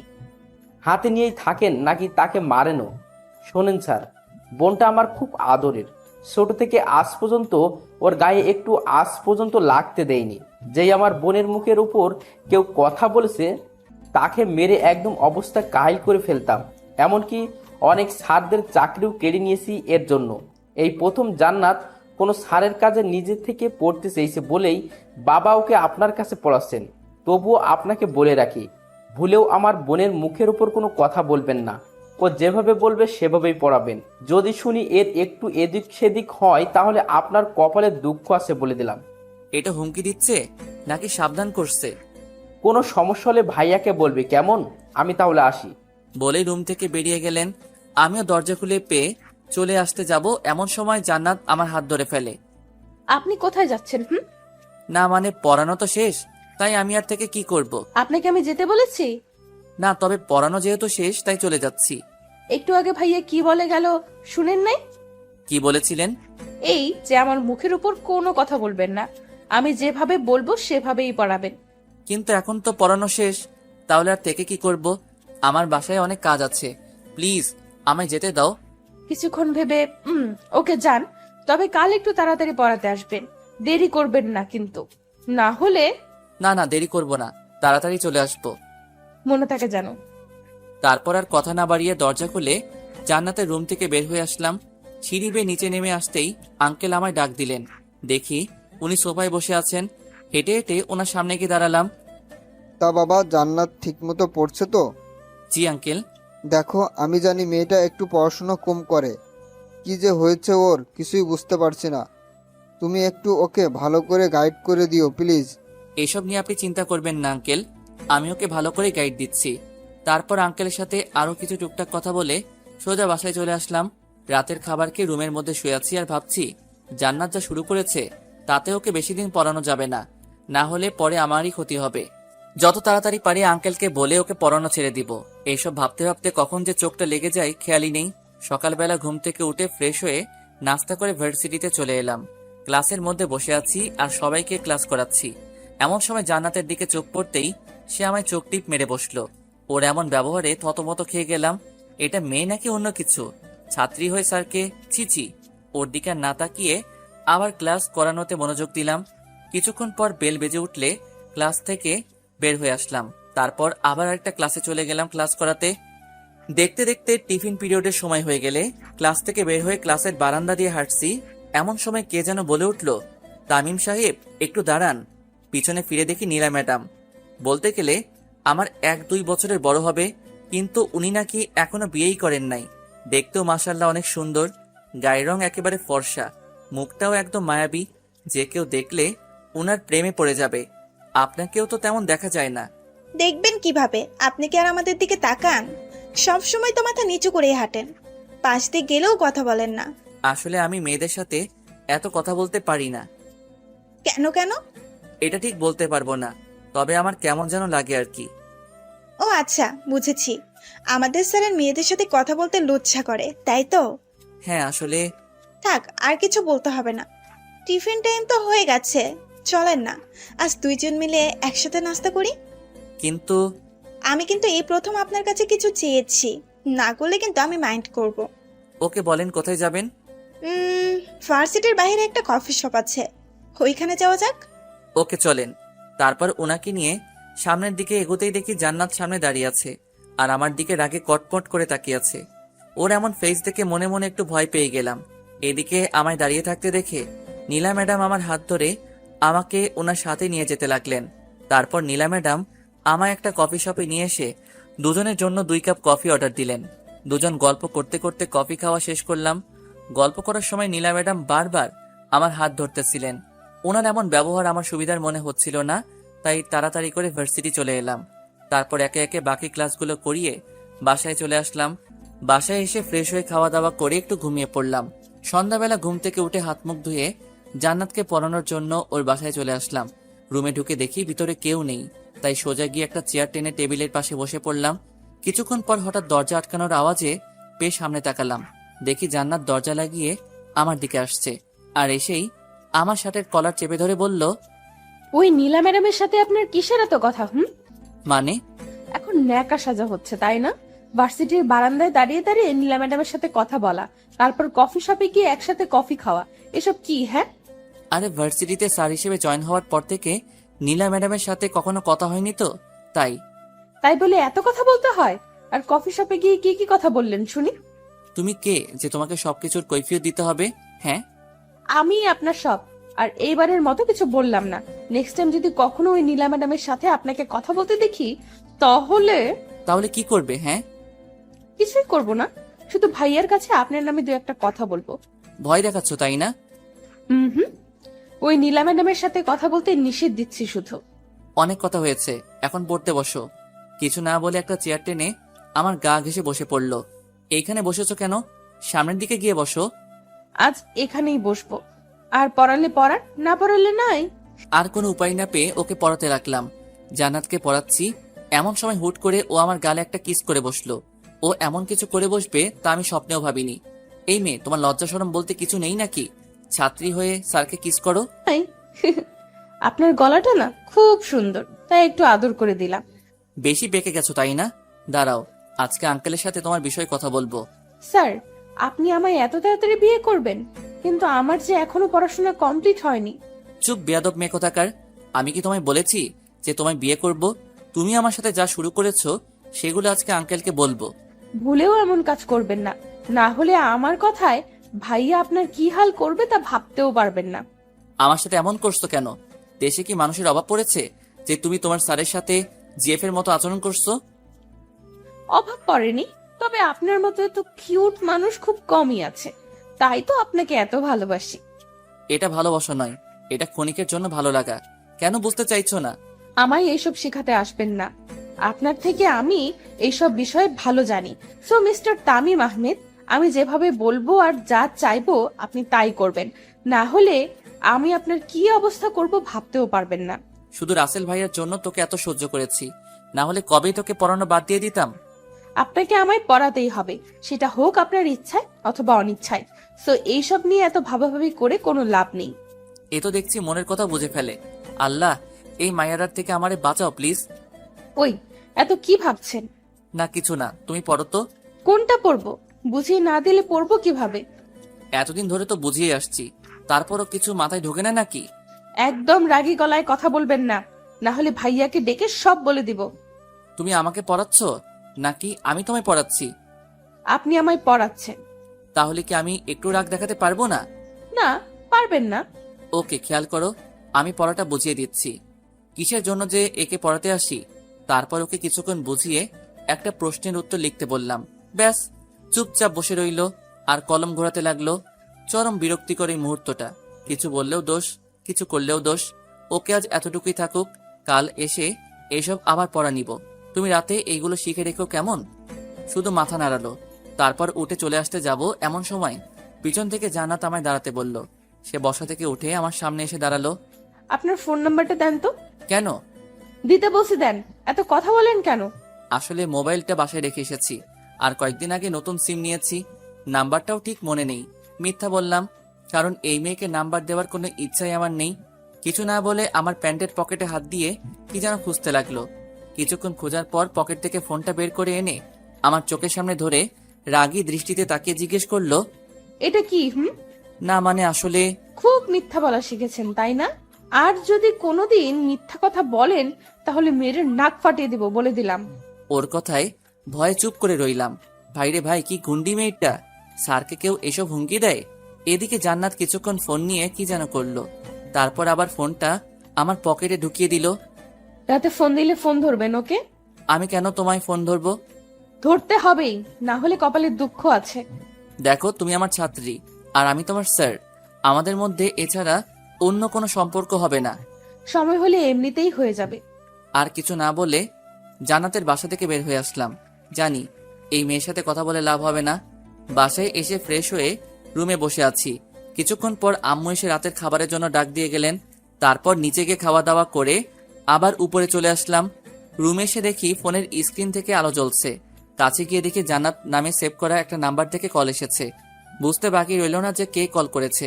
প্রথমবার ধরলাম না, কল কেটে গেলে সাথে সাথে আবার কল চলে আসলো। বুঝেছি কল না ধরে কোনো উপায় নেই, বাধ্য হয়ে কল রিসিভ করতেই হলো। ওই, আপনার ফোন ধরতে এত সময় লাগে কেন? হ্যাঁ, এতক্ষণ ধরে কি করতেছিলেন? সরি, কে আপনি? ঠিক চিনলাম না। আচ্ছা, এখন আমায় চিনতে পারছেন না তাই না? কালকে পড়াতে আসবেন না, তখন বুঝাবো মজা। আরে আরে, আমি তো মজা করছিলাম। আমিও। আচ্ছা, রাতে খেয়েছেন? হুম। আমি খেয়েছি কিনা জানতে চাইবেন না? জেনে কি করব? ওকে, জানতে হবে না। আচ্ছা, আপনার ফেসবুক আইডির পাসওয়ার্ড দেন তো। এই মেয়ে, তুমি আমার বউ নাকি গার্লফ্রেন্ড যে তোমায় আমার আইডির পাস দিব? আর তাছাড়া আমি ফেবু ইউজ করি না। আপাতত গার্লফ্রেন্ড বলতে পারেন, তবে কিছুদিন পর বউ হয়ে যাব।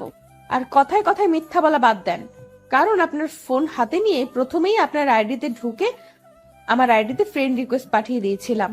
এই তো দেখছি অনেক চালাক। চুপ বেয়াদব মেয়ে কোথাকার। লজ্জা করে না স্যারকে এসব বলতে? হুম, স্যারকে বলতে তো লজ্জা করবেই, কিন্তু আপনি আমার স্যার না, আপনি তো আমার থাক, বললাম না। এখন লক্ষ্মী ছেলের মতো আপনার আইডির পাসওয়ার্ড দিয়ে দেন, না হলে পরে কিন্তু পস্তাতে হবে। দিব না, তুমি ফোন রাখো, না হলে আমি রেখে দিব। ভুলেও এই কাজ করবেন না, কারণ ভাইয়ার কাছে আপনার কথা বললে ভাইয়া এক্ষুনি আপনাকে আপনার বাসা থেকে তুলে আনতে পারবে। ওকে, বলো তোমার ভাইয়াকে যা বলার। আমি কাউকে ভয় পাই না।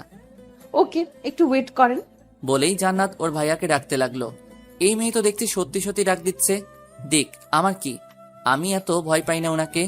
এদিকে ফোনের মধ্যে রাসেল ভাই আর জান্নাতের কথা শুনতে পাচ্ছি। কি হয়েছে বোন, আমায় ডেকেছিস?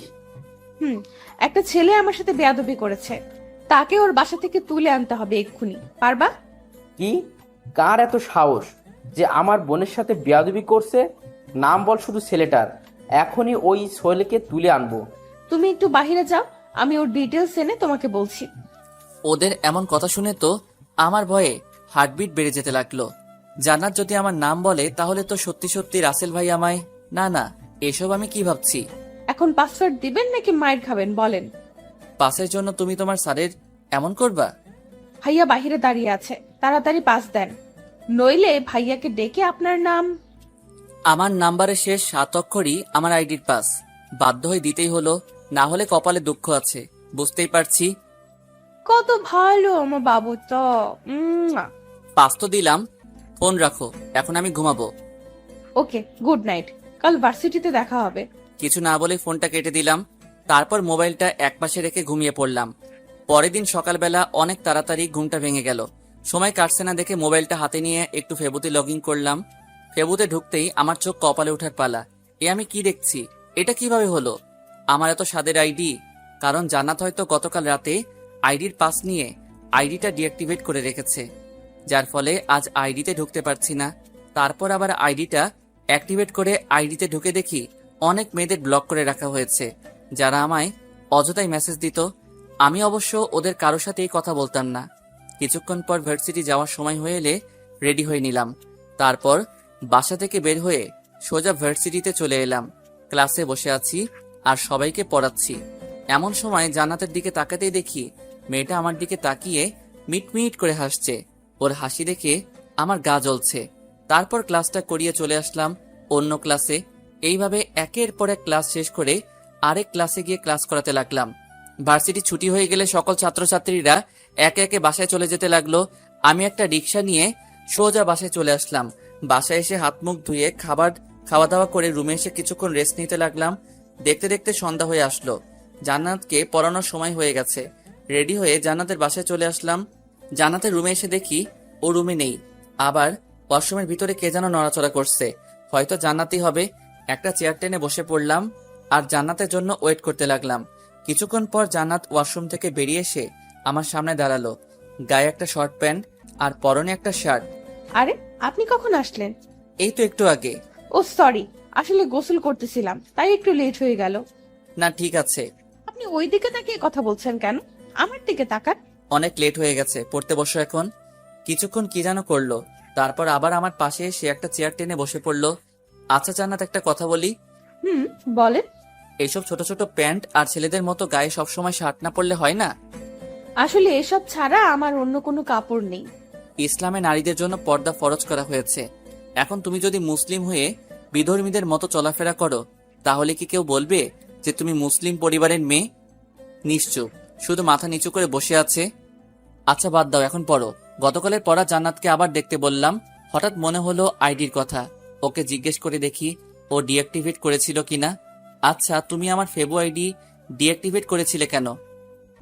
আপনার আইডিতে অনেক ময়লা জমেছিল, তাই আইডিটা ডিঅ্যাক্টিভেট করে রেখেছিলাম। কি? আইডিতে আবার ময়লা জমে? মুগ্ধ নয়নে তামিমের দিকে তাকিয়ে ওর হাসিটা দেখে যাচ্ছে। কি হলো, এইভাবে তাকিয়ে আছো কেন? আপনার হাসিটা না খুব সুন্দর। বুঝেছি, এই মেয়ের মাথায় আবার ভূত চড়ে বসেছে। এখন একটু সিরিয়াস হয়ে কথা বলতে হবে। আমার আইডিটা ডিঅ্যাক্টিভেট করেছিলে কেন বলো? বললাম তো ময়লা জমেছিল তাই। আপনি আবার আইডি অ্যাক্টিভেট করেছেন নাকি? করে থাকলেও আবার আমি ডিঅ্যাক্টিভেট করে ফেলবো। আর হ্যাঁ, এই আইডি আর ইউজ করবেন না, নতুন একটা আইডি খুলবেন, ওকে? কেন এই আইডি ইউজ করবো না? আর নতুন আইডি বা কেন খুলবো? কেন, মেয়েদের সাথে লুতুপুতু করতে ভালো লাগে তাই না? ওই আইডিতে তো অনেক মেয়ে, ওরা আপনাকে এত মেসেজ দেয় কেন? আমি কি করে জানবো? আর তাছাড়া আমি তো কোনো মেয়ের সাথে তেমন কথাও বলি না। বলবেনও না। আর এই আইডিটা ভুলেও অ্যাক্টিভেট করবেন না, করলে আপনার খবর আছে। এই তুমি আমার ছাত্রী হয়ে আমাকে হুমকি দিচ্ছ? হ্যাঁ, সেটাই মনে করেন, তবে আমার কথা অমান্য করলে এর শাস্তি অনেক ভয়ঙ্কর হবে। এ কেমন মেয়ে রে ভাই, ছাত্রী হয়ে স্যারকে হুমকি দেয়? গতকালের পড়া শিখেছো? হুম। বাহ, এই প্রথম তুমি কোনো পড়া শিখলে। Very good. আচ্ছা, আজকে কি পড়াবো বলো? এই চ্যাপ্টারের কয়েকটা প্রশ্ন বুঝতেছি না। ওকে দেখো, আমি বুঝিয়ে দিচ্ছি। ওকে কিছুক্ষণ বুঝিয়ে দিয়ে জিজ্ঞেস করলাম বুঝেছে কিনা। সেও সাথে সাথে হ্যাঁ বুঝেছি বলে দিল। অবাক হচ্ছি, আজ হঠাৎ জান্নাত সবকিছু একবারে বুঝে ফেলতেছে কিভাবে। তারপর জান্নাতকে আরো কিছুক্ষণ পড়িয়ে কালকের জন্য কিছু পড়া দিয়ে আজকের মতো ছুটি দিয়ে দিলাম। জান্নাতের বাসা থেকে বের হয়ে আসতেই যাব এমন সময় বাড়ির বাগান থেকে কে যেন আমায় ডাক দিল। চারপাশে তাকিয়ে দেখি রাসেল ভাই কি যেন করছেন আর আমায় ইশারায় ওনার কাছে ডাকছেন। আল্লাহ, উনি আমায় ডাকছেন কেন? গতকাল জান্নাত আমার নামে রাসেল ভাইকে কিছু বলেনি তো? কথাগুলো ভাবছি আর ভয়ে ভয়ে সামনের দিকে এগোচ্ছি। জি ভাইয়া, আমায় ডাকছেন? জান্নাতের পড়া কেমন চলছে? জি ভালোই। আর জান্নাত পড়ায় অনেক ভালো, একবার কিছু বুঝিয়ে দিলে সেটা সহজেই বুঝে ফেলে। একটু পাম দিচ্ছি আর কি। শুনেন স্যার, আমার বোনটাকে কখনো ধমকাবেন না। সে যাই করুক না কেন, ছোট থেকে মা হারিয়ে বড় হয়েছে আমার বোনটা। আজ পর্যন্ত কখনো ওর মায়ের অভাব বুঝতে দেয়নি। আশা করি আপনি এমন কিছু করবেন না যাতে আপনার প্রতি আমার... না না ভাইয়া, আপনি চিন্তা করবেন না, আমি কখনো জান্নাতকে ধমকাবো না। আপনি যেভাবে বলছেন আমি তাকে সেভাবেই পড়াই। কথাগুলো বলে উপরের দিকে তাকাতেই দেখি জান্নাত ওর বারান্দায় দাঁড়িয়ে আছে। আমি ওর দিকে তাকিয়েছি, এটা দেখে সে উপর থেকে আমায় একটা ফ্লাইং কিস করলো। কি মেরে ভাই, নিচে তার ভাই দাঁড়িয়ে আছে, অথচ সে এইসবে না তাকিয়ে ছিছি। স্যার, আপনি কিছু ভাবছেন? হ্যাঁ, না মানে কিছু না। আমি তাহলে বাসায় যাই। ওকে, যান। আর ওইখানে দাঁড়িয়ে না থেকে ওদের বাসা থেকে বেরিয়ে সোজা আমাদের বাসায় চলে আসলাম। রাতের খাবার খেয়ে শুয়ে আছি, এমন সময় ফোনে জান্নাতের কল আসলো। প্রথমবার রিং হতে হতে কেটে গেল, দ্বিতীয়বার ফোন আসলে ইচ্ছে করে কেটে দেই, কারণ এই মেয়ের সাথে কথা বলার কোনো ইচ্ছেই নেই আমার। এইভাবে কয়েকবার কল কেটে দেওয়ার পর কিছুক্ষণ পর জান্নাতের নাম্বার থেকে ফোনে একটা মেসেজ আসলো। মেসেজটা ছিল এরকম: শেষবারের মতো কল দিব, যদি না ধরেন তাহলে কাল ভার্সিটিতে আসার আগেই হসপিটালের বেডে শুতে হবে। জান্নাতের এরকম মেসেজ দেখে একটু ভয় পেলাম, যেমন মেয়ে বলা যায় না, সত্যি সত্যি কিছু করে ফেলতে পারে। আবার ওর নাম্বার থেকে কল আসলো, এবার সাথে সাথে রিসিভ করলাম। এখন কল ধরলেন কেন? কিসের জন্য কল দিয়েছো বলো? প্রেম করার জন্য গো। দেখো, ঢং করবা না, যা বলা তাড়াতাড়ি বলে ফেলো। আমি ঘুমাবো, কাল আবার ভার্সিটি আছে। আমি ঢং করি তাই না? ওকে যান, কিছু বললাম না, আপনি ঘুমান। তবে তার আগে আমায় একটা দেন। এসব টিয়ে আমি বুঝি না, যা বলার ভালো করে বলো। ওকে, একটা পাপ্পি দেন। পারবো না, ফোন রাখো বলছি। রাগ দেখিয়ে লাভ হবে না। আপনি ভালো করেই জানেন আমার উপর রাগারাগি করেছেন, এটা ভাইয়া জানতে পারলে আপনার সাথে কি কি হতে পারে। সো কোনো কথা না বলে যেটা চেয়েছি সেটা দিয়ে দেন। রাগারাগির কারণটা যদি তোমার ভাইয়া জানতে পারে তাহলে উনি আমায় কিছু করবেন না। করবেন, অনেক কিছু করবেন। কারণ রাগারাগির বিষয়টা আমি অন্যভাবে নিয়ে যাব, মানে ভাইয়াকে একটু মিথ্যা বলবো আর কি। প্লিজ ফোনটা রাখো, আমি ঘুমাবো। যেটা চেয়েছি সেটা দিয়ে দেন, আমি ফোন রেখে দিব। এছাড়া আর কোনো লাভ হবে না। বুঝেছি, এই মেয়ে পিছু ছাড়বে না, তাই বাধ্য হয়ে কোনো রকমে ইনিয়ে বিনিয়ে ইয়েটা দিতে হলো আর কি। লুচ্চা ভাইবেন না আবার আমাকে, চিপাই পইরা দিছি, ইচ্ছা করে তো আর দেই নাই। তারপর জান্নাত ফোনটা কেটে দিল, আর আমিও শান্তিতে বিছানায় গাটা এলিয়ে দিয়ে শুয়ে পড়লাম। পরের দিন ভার্সিটিতে এসে ক্লাসে বসে সবাইকে ক্লাস করাচ্ছি। ভুল করে একবার জান্নাতের দিকে তাকাতেই সে আমায় চোখ টিপ মেরে মিটমিট করে হাসতে লাগলো। লজ্জায় আর ওর দিকে তাকালাম না। ক্লাসটা করিয়ে অন্য আরেকটা ক্লাসে চলে এলাম। একে একে সব ক্লাস করিয়ে ভার্সিটিও ছুটি হয়ে গেল। বাসায় যাওয়ার জন্য ভার্সিটি থেকে বের হতেই কোথা থেকে জানি নীলা ম্যাডাম একটা রিক্সা নিয়ে আমার সামনে এসে দাঁড়ালেন। বাসায় যাচ্ছেন মনে হয়, আসেন আমার সাথে, আপনাকে আপনার বাসায় নামিয়ে দিয়ে যাই। না থাক, আমি হেঁটেই যেতে পারবো, আপনি চলে যান। তা বললে তো হবে না। আমি আপনাকে একা রেখে চলে যাব কিভাবে? আসেন আমার সাথে বলছি। বলেই আমার হাত ধরে টেনে রিক্সায় উঠিয়ে নিলেন। কিছু বলতে গিয়েও পারলাম না, যদি উনি আবার মাইন্ড করেন। এদিকে উনি বারবার আমার দিকে হেলে দুলে পড়ছেন, আর আমি ততই চেপে বসার চেষ্টা করছি। কিছুক্ষণ পর, চাচা রিক্সা থামান। কেন, কি হয়েছে? আমার বাসার সামনেই, একটু হাঁটলে পৌঁছে যাব, আপনি চলে যান। আর চাচা এই নিন রিক্সা ভাড়া। আরে ভাড়া দিতে হবে না, আমি দিয়ে দেব। না, আপনি মেয়ে মানুষ হয়ে একজন পুরুষের ভাড়া দিবেন, এটা কেমন দেখায়? একটা মুচকি হাসি দিয়ে চলে গেলেন। আমিও আর দাঁড়িয়ে না থেকে সোজা বাসায় চলে আসলাম। বাসায় এসে হাত মুখ ধুয়ে দুপুরের খাবার খেয়ে নিলাম। সন্ধ্যাবেলা জান্নাতকে পড়ানোর জন্য ওর বাসায় চলে এলাম। জান্নাতের রুমের দরজা খুলে ভিতরে ঢুকে দেখি জান্নাত রুমে নেই, হয়তো ওয়াশরুমে আছে। এটা ভেবে আমি রুমের ভিতরে ঢুকে পড়লাম। সাথে সাথে রুমের দরজা ঠাস করে বন্ধ হয়ে গেল। পিছনে তাকাতেই কে যেন আমার হাত টেনে ধরে দরজার সাথে চেপে ধরলো। সে আর কেউ না, জান্নাত। এই কি করছো? ছাড়ো আমায়। কেন এখন ছাড়বো কেন? অন্যদের সাথে তো ভালোই ঘেঁষাঘেঁষি করতে পারেন। মানে আমি আবার কি করলাম? এখন সাধু সাজা হচ্ছে তাই না? আরে কি আবল তাবল বকছো? আমি করেছিটা কি সেটা তো বলবা নাকি? কেন, গতকাল যে নীলা ম্যাডামের সাথে এক রিকশায় বাসায় গেলেন মনে নেই? খুব মজা হয়েছিল গতকাল, তাই না? এই রে, জান্নাত এসব জানলো কি করে? তাহলে কি নীলা ম্যাডামের রিক্সায় ওঠার সময় জান্নাত আমাকে দেখে ফেলেছিল? না মানে আসলে আমি তো... হ্যাঁ, এখন এটাই তো বলবেন যে আমি ইচ্ছে করে রিকশায় উঠিনি, উনি জোর করে আমায় তুলেছেন, তাই তো? তার মানে তুমি সব দেখেছো, আর আমার কি দোষ বলো? উনি তো আমায়... চুপ করেন, লজ্জা করে না নিজের বয়সে বড় মেয়েদের সাথে লুতুপুতু করতে? তুমি কিন্তু বেশি করে ফেলছো। ছাত্রী হয়ে স্যারকে ধমক দিচ্ছ, আর আমি ওনার সাথে লুতুপুতু কেন করব? হ্যাঁ, 100 বার ধমক দিব, কি করবেন আপনি? হ্যাঁ, আর আপনাকে আমার ভালো করে চেনা আছে। শোনেন, আগেও একবার মাফ করেছি, বাট এখন কোনো মাফ নেই। আমার কথা যেহেতু অমান্য করেছেন, তাহলে এর শাস্তি আপনাকে পেতেই হবে। এই আমি তোমার এমন কি ক্ষতি করেছি সব সময় আমার পিছনে পড়ে থাকো? আমি কি ওনার সাথে ইচ্ছাকৃতভাবে কখনো কথা বলেছি বলো? এত কিছুর উত্তর আমি দিতে পারবো না।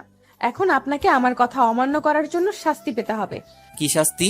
বেশি কিছু না, শুধু আমায় একবার জড়িয়ে ধরবেন আর 5 মিনিট কিস করবেন।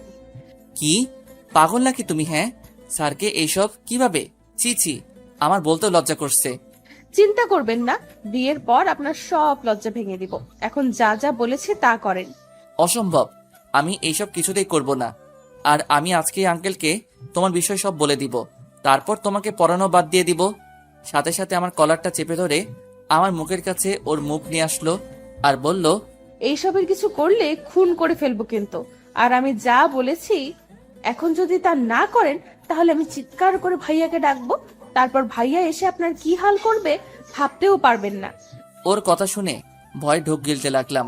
কি করব না ভেবে পাচ্ছি না। আমাকে ছেড়ে দাও প্লিজ, আমি তো তোমার কোনো ক্ষতি করিনি, তাহলে কেন আমার সাথে এমন করছো? মা বাবার একটা মাত্র সন্তান আমি, আমার কিছু হয়ে গেলে ওরা কাকে নিয়ে বাঁচবে বলো? প্লিজ আমায় শেষবারের মতো মাফ করে দাও আর আমায় ছেড়ে দাও প্লিজ। ছেড়ে দিলে তো হবে না সোনা, অপরাধ যেহেতু করেছো এর শাস্তি তো পেতেই হবে, তাই না? আমাদের মধ্যে শুধু স্যার ছাত্রীর সম্পর্ক, এছাড়া আর কিছু না। আমাদের মধ্যে ওইসব হবে না, এটা ঠিক না। কেন বুঝতেছো না তুমি? আমি এত কিছু বুঝতে চাই না, আপনি আমার দেওয়া শাস্তিটা পূরণ করবেন কি না বলেন। আরে তুমি কেন বুঝতে পারছো না? ওই, তুই কিস করবি নাকি আমি কিছু করব? করবো না, যা করার করো। ওকে। বলেই আমার শার্টের কলার চেপে ধরে আমার ঠোঁটের সাথে তার ঠোঁট এক করে দিল। নিজেকে ছাড়ানোর অনেক চেষ্টা করছি, কিন্তু ওর শক্তির সাথে আমি কিছুতেই পেরে উঠতে পারছি না। এদিকে আমার ঠোঁটের উপর অত্যাচারটা আরো বেড়ে গেল। আমার ঠোঁটগুলোতে জান্নাত বারবার কামড় দিচ্ছে। যত নড়চড়া করছি ততই জোরে কামড় মারছে। কিছুক্ষণ পর জান্নাত আমার ডান হাতটা নিয়ে ওর কোমরে চেপে ধরলো। সাথে সাথে আমি নিজের হাতটা ছাড়িয়ে নিলাম আর জান্নাতকে জোরে একটা ধাক্কা মেরে দূরে ফেলে দিলাম। ধাক্কার তাল সামলাতে না পেরে জান্নাত মেঝেতে পড়ে গেল আর ব্যথার চোটে আহ বলে চিৎকার দিয়ে উঠল। কিছুক্ষণ পরেই কারো জুতার আওয়াজ শুনে বুঝতে পারলাম কেউ একজন উপরে আসছে। এর কয়েক সেকেন্ড পর কে যেন রুমের বাহির থেকে দরজায় টুকা দিল আর বলল, বোন, কি হয়েছে? তোর চিৎকার দিলি কেন? কণ্ঠটা শুনে বুঝতে পারলাম এটা রাসেল ভাই ছাড়া আর কেউ না। এখন জান্নাত যদি উনাকে বলে দেয় যে আমি ওকে ধাক্কা মেরে ফেলেছি, বলুক, তাহলে আমিও বলবো। না, এসব বললে তো উল্টা উনি আমাকে সন্দেহ করবেন।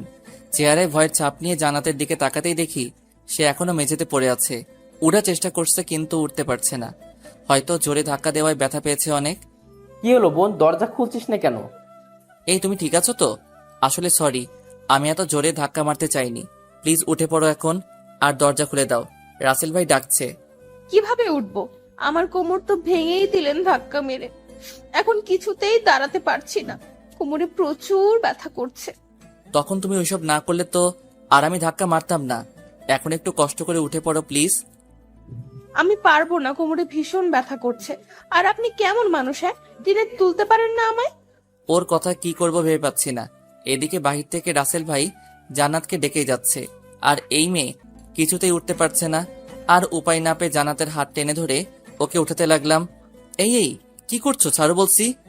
ছাড়ার জন্য তো ধরিনি বাবু। দেখো বাহিরে তোমার ভাইয়া দাঁড়িয়ে আছে, দরজা খুলে দাও, না হলে উনি কি না কি ভাববে বলো। বাবু, আমার কিছু যায় আসে না। বোন, দরজা খোল, না হলে কিন্তু আমি দরজা ভেঙে ফেলবো। ভাইয়া, আমার কিচ্ছু হয়নি, আমি ঠিক আছি। আমাকে জড়িয়ে ধরা অবস্থাতেই বলল, তাহলে একটু আগে চিৎকার করলি কেন? আসলে টেবিলের নিচে একটা তেলাপোকা দেখে ভয় পেয়ে গেছিলাম, তাই ভয়ে চিৎকার দিয়েছিলাম। কিন্তু স্যার তেলাপোকাটাকে মেরে ফেলেছেন। তোমার আর টেনশন করতে হবে না, তুমি যাও।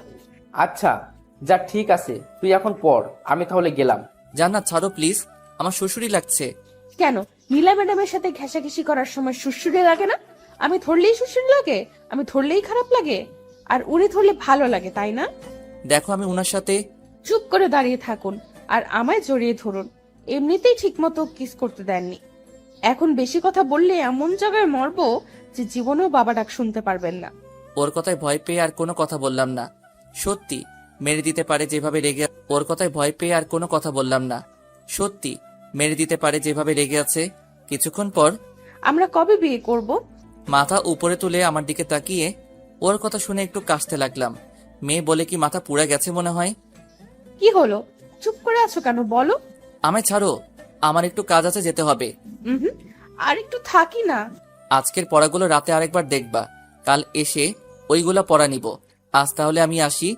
জান্নাতকে ছাড়িয়ে কথাগুলো বলে চলে আসতে যাব, এমন সময় পিছন থেকে জান্নাত আমায় দাঁড়াতে বলল। আবার কি? কাল ভার্সিটি শেষে আমার জন্য একটু ওয়েট করিয়েন, আপনাকে নিয়ে একটা জায়গায় যাব। পারবো না, আর এমনিতেও কাল আমার একটা জরুরি কাজ আছে, সেটা শেষ করতে হবে। না গেলে আমি ভাইয়াকে বলে আপনাকে আমার সাথে নিয়ে যাব, সমস্যা নেই। কিছু না বলে দরজা খুলে ওর রুম থেকে বেরিয়ে আসলাম। নিচে এসে দেখি রাসেল ভাই বাগানে বসে আছেন। আমাকে দেখি কিছুক্ষণ আমার দিকে তাকিয়ে থেকে আমায় ডাক দিলেন। ভয়ে হার্টবিট বাড়তে শুরু করলো। উনি আমায় ডাকছেন কেন? ধীরে ধীরে ওনার সামনে গিয়ে দাঁড়ালাম। জি ভাইয়া, বলেন।